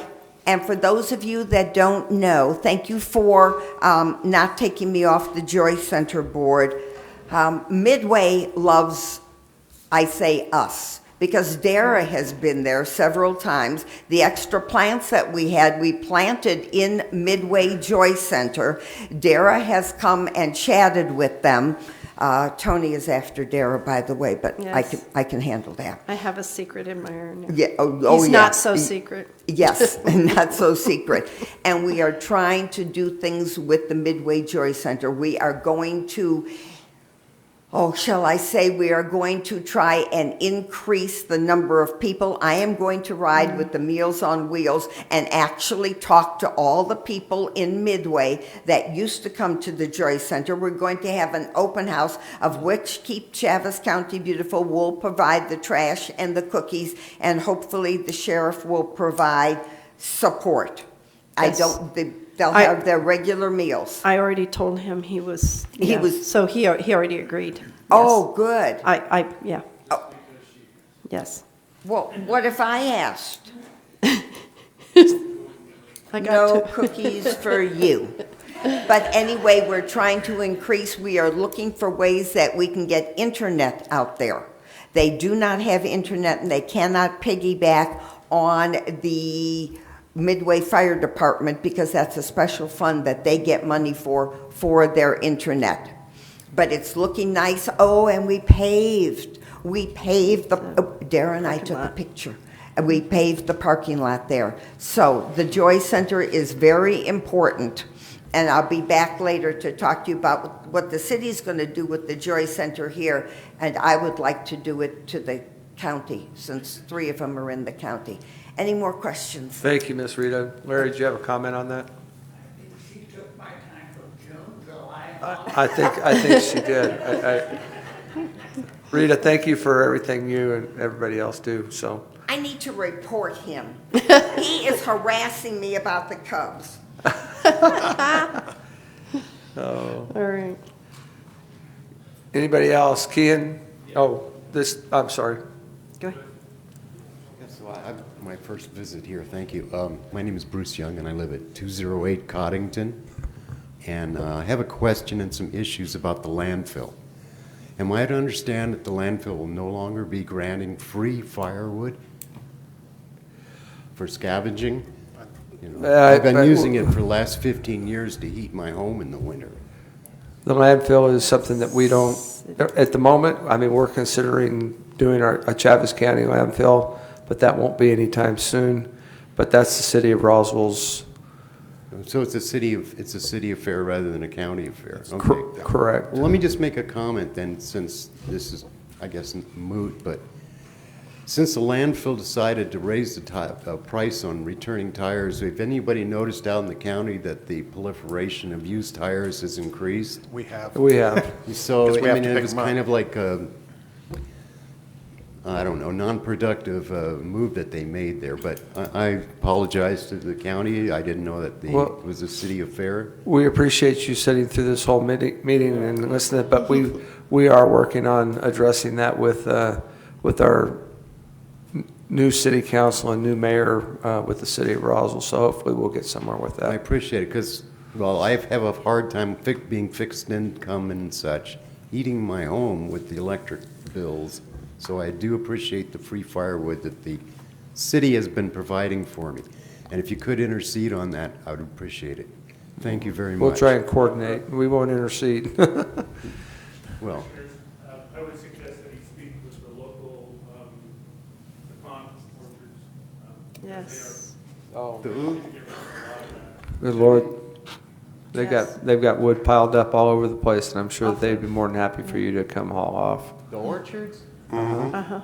Oh, well, usually they charge for firewood and okay.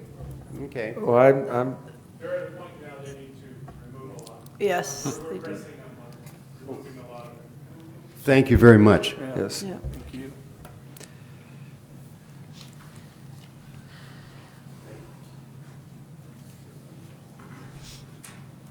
Commissioners, my name is Keon Agger. I'm at 2707 Gate Drive in Roswell, New Mexico, 88201. Just wanted to thank the commissioners and the county for giving us the opportunity to work with the indigent patients over the last couple of years. We started kind of looking a little bit deeper at the contract last year and had, I'm not a lawyer, so had an attorney look at it, and we were kind of advised to make some changes before moving forward, but kind of weren't able to make those changes because it would require ordinance changes and whatnot. So wanted to just, respectfully let you guys know that we're going to be not signing our contract for next year. All right, thank you. Yeah. Is there anything that can be done to try and facilitate that, to get Yeah, you guys I mean- back on there? Because you all do great work for our community. Yeah, we would love to continue to work with the CCI agents. I mean, like I had one just bring me tamales this week, so I mean, if that's not incentive enough, I don't know what is. But yeah, there's a couple we had talked about it, and maybe it's another discussion. We'd had some discussions with Jeff and Mr. Williams about the concerns we had. There were just some technical details about it that kind of left a little bit of a liability.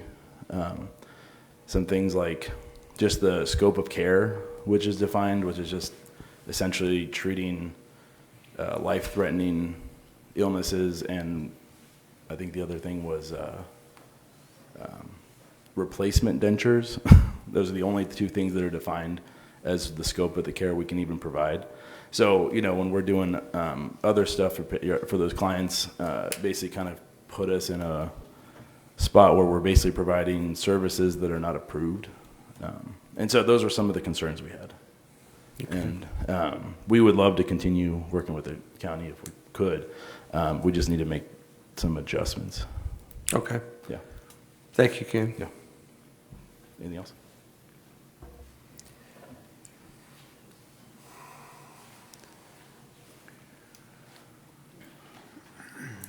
Hello again, Neil Binderman, 3751 East Crossroads.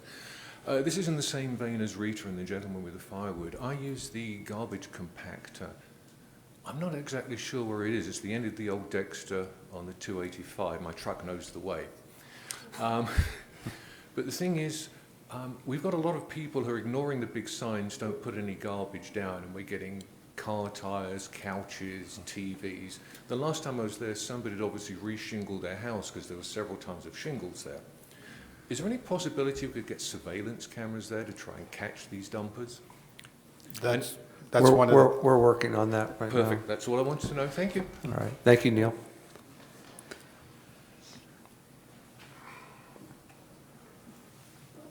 Quick comment, because we got to go into Real closed quick, session. Chairman, Commissioners, don't forget, Luis Jaramillo, number 1 St. Mary's Place. Land Commission, Chaves County Land Commission, I'll need your nominees. We have that position still open, and it'll be coming before you in June. Okay. So. All right. Thanks, Liz. All right. Bill Williams. Mr. Chairman, Commissioners, I'll keep this really brief. As we've talked about over the last couple of months, the people working on the budget have all done a great job, every single department. Facility maintenance and road are still working very diligently to find a few items that they can purchase before the end of the year. We have our fingers crossed, but with supply chain issues and availability of some items, it's been pretty difficult, but they're working hard to make sure that gets done. I want to thank the commission for having the sheriffs back. People don't really understand this or know this, but you guys budgeted for the deputies last year, even though we had no contract. We negotiated with them for nearly 2 years. You, again, provided an increase for them this year, not knowing if we were going to have an accepted contract or not. As Annabelle mentioned earlier, we do have a tentative contract with them, and thankfully, you guys budgeted it for them, because had you not budgeted it, there's no requirement, in my understanding, that you have to create a budget for them. So even though they weren't as effective at getting together with us as we felt like they needed to be, you guys had their backs, and I just think that shows how much you care about law enforcement in the county, and appreciate you guys for that, and I'm sure Mike would agree with that. The other thing, I want to congratulate NEMI, not only their baseball team, but their football team, their volleyball team. They've just done some amazing stuff this year. Great coaching, and I'm glad we were able to acknowledge the coaches. And I want to tell Mac, good job on his first year of road hearings, and we'll get the burritos ordered earlier next year so you can give us more burritos. Thank you. Thanks, Bill. Commissioner Taylor. I'd just like to thank all the staff in the Finance Department and the Finance Committee for a wonderful job they've done on the budget. Obviously, in times like this with rising costs, budgeting is a very difficult process, and I think we owe them all a big thank you. The other comment I'd like to make, it's election time again. If you haven't voted, you saw the signs, just go down the hall. Let's turn out to vote. I don't care whether, it doesn't matter what party you're registered, there's candidates on every party to select. It's a right and a privilege to be able to vote. Exercise it. In our office, we always, at my business, at our office, I think we have 100% voting turnout every election. And I challenge other businesses to try to encourage their employees to do the same. It's just the great thing to do. Thank you, Commissioner Taylor. Commissioner Dana. Thank you, Mr. Chairman. Just want to thank Ms. Rita for inviting me over to Midway Senior Center. Learned a lot just in the few minutes that I was there. New parking lot, hopefully some improvements. We're working on trying to get them some benches. I talked to Mike. We're trying to get their sign updated and stuff. I have to say it's a shame. It's a great facility. It's a great, they provide wonderful food over there and everything, but my parents were the same way. My parents went to the senior center every day. They got up, they took a shower, they got dressed, they went over, they had their meal at the senior center in Alamogordo. And when COVID hit, they firmly believed everything that the media said, and they quit going. And that's when I saw the downhill of my parents. They weren't eating because they got that senior meal, so we started getting Meals on Wheels delivered. That was the only meal that they would eat, was the noontime meal. When they lifted and said the senior center was open, they didn't believe it. My mom did have dementia, but she kept saying, no, we can't go. It's still closed. And we're seeing this in Midway because they were telling us about this. Our seniors don't understand that they can get out and they can go and they can do things.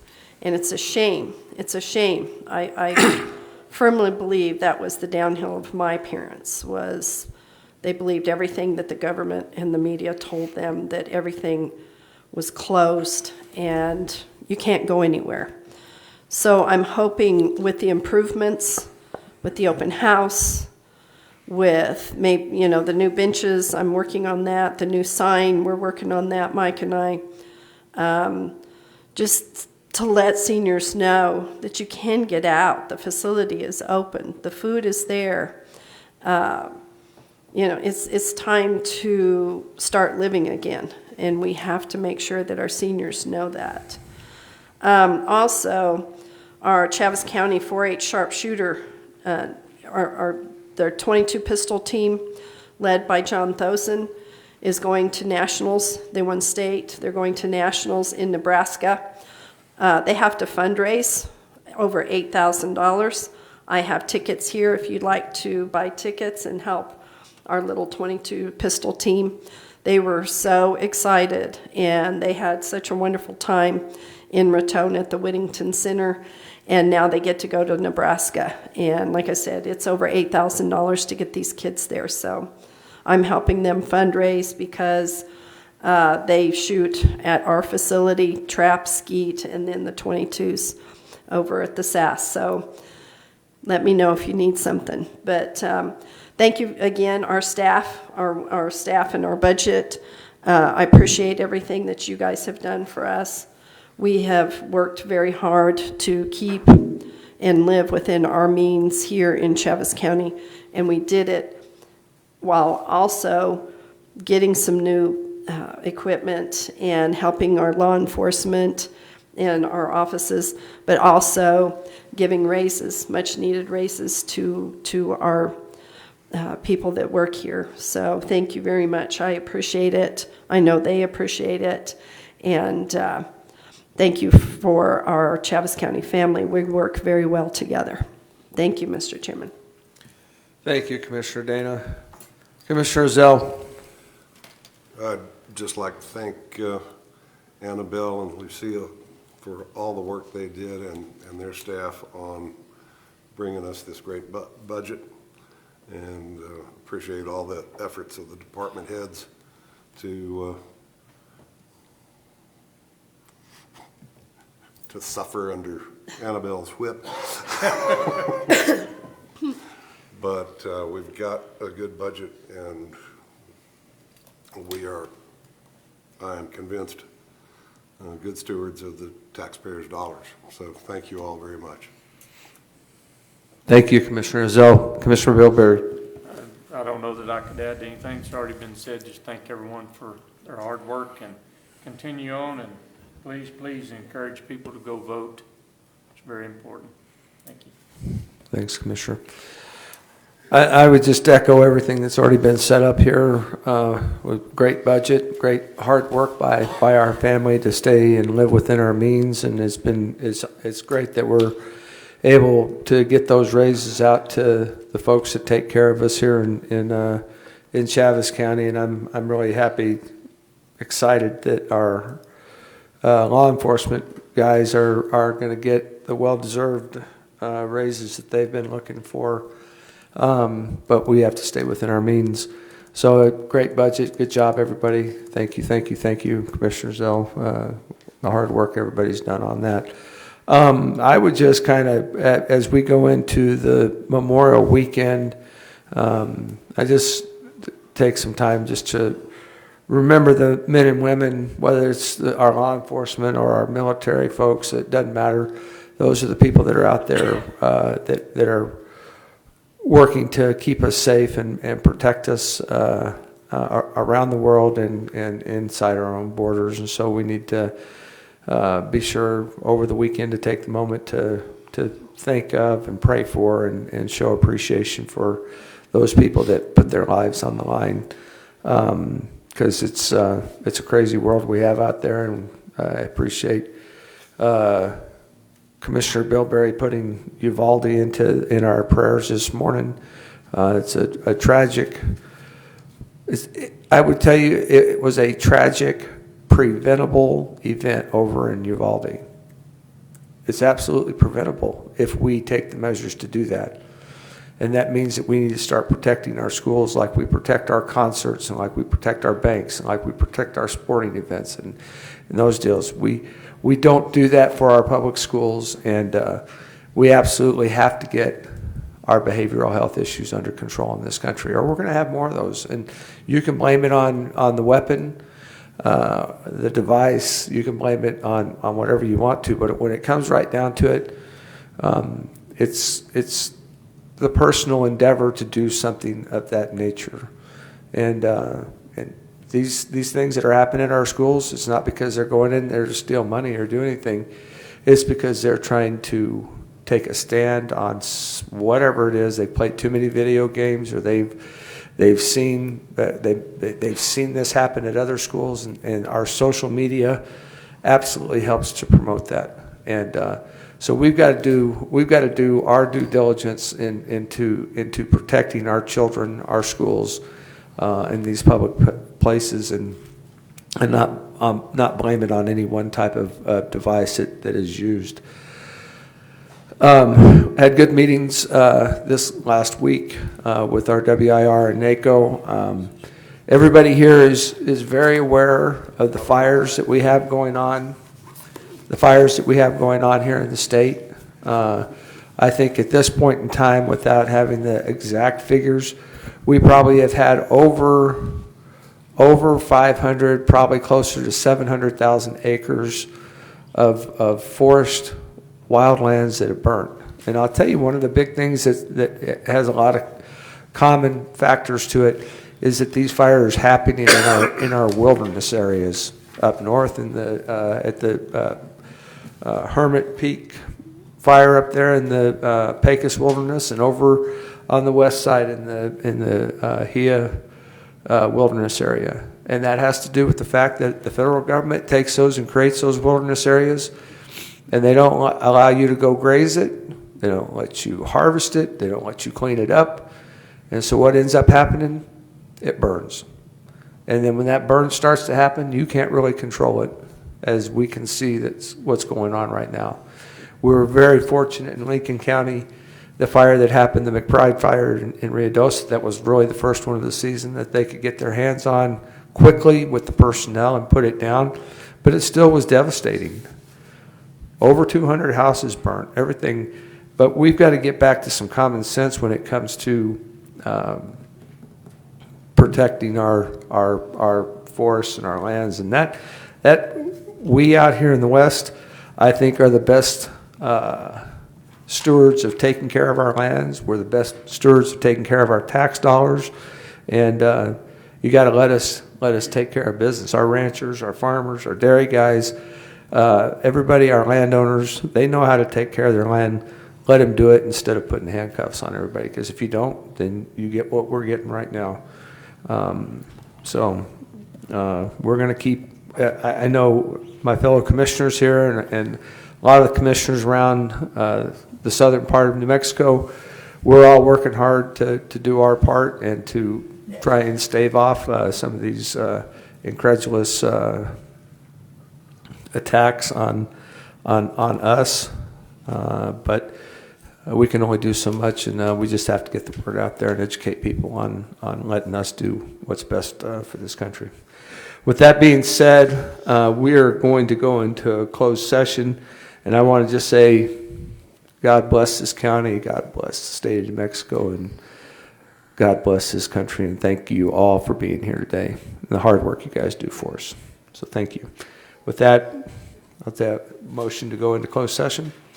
Mr. Chairman, make a motion to go into closed session pursuant to section 10-15-1H to discuss limited personnel matters.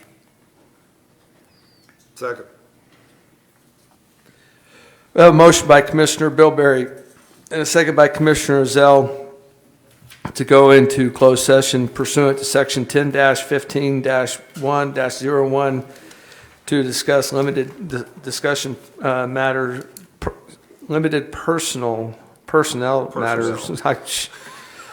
Section 10-15-1 H5 collective bargaining negotiations, sections 10-15-1-H7 to discuss threatened or pending litigation.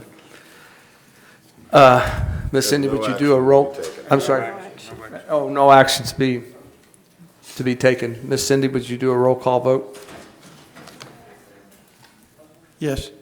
Commissioner Dana? Yes. Commissioner Ezell? Aye. Commissioner Bilberry? Yes. And Commissioner Kevin? Yes. Lift mine up. All right. Thank you, everybody.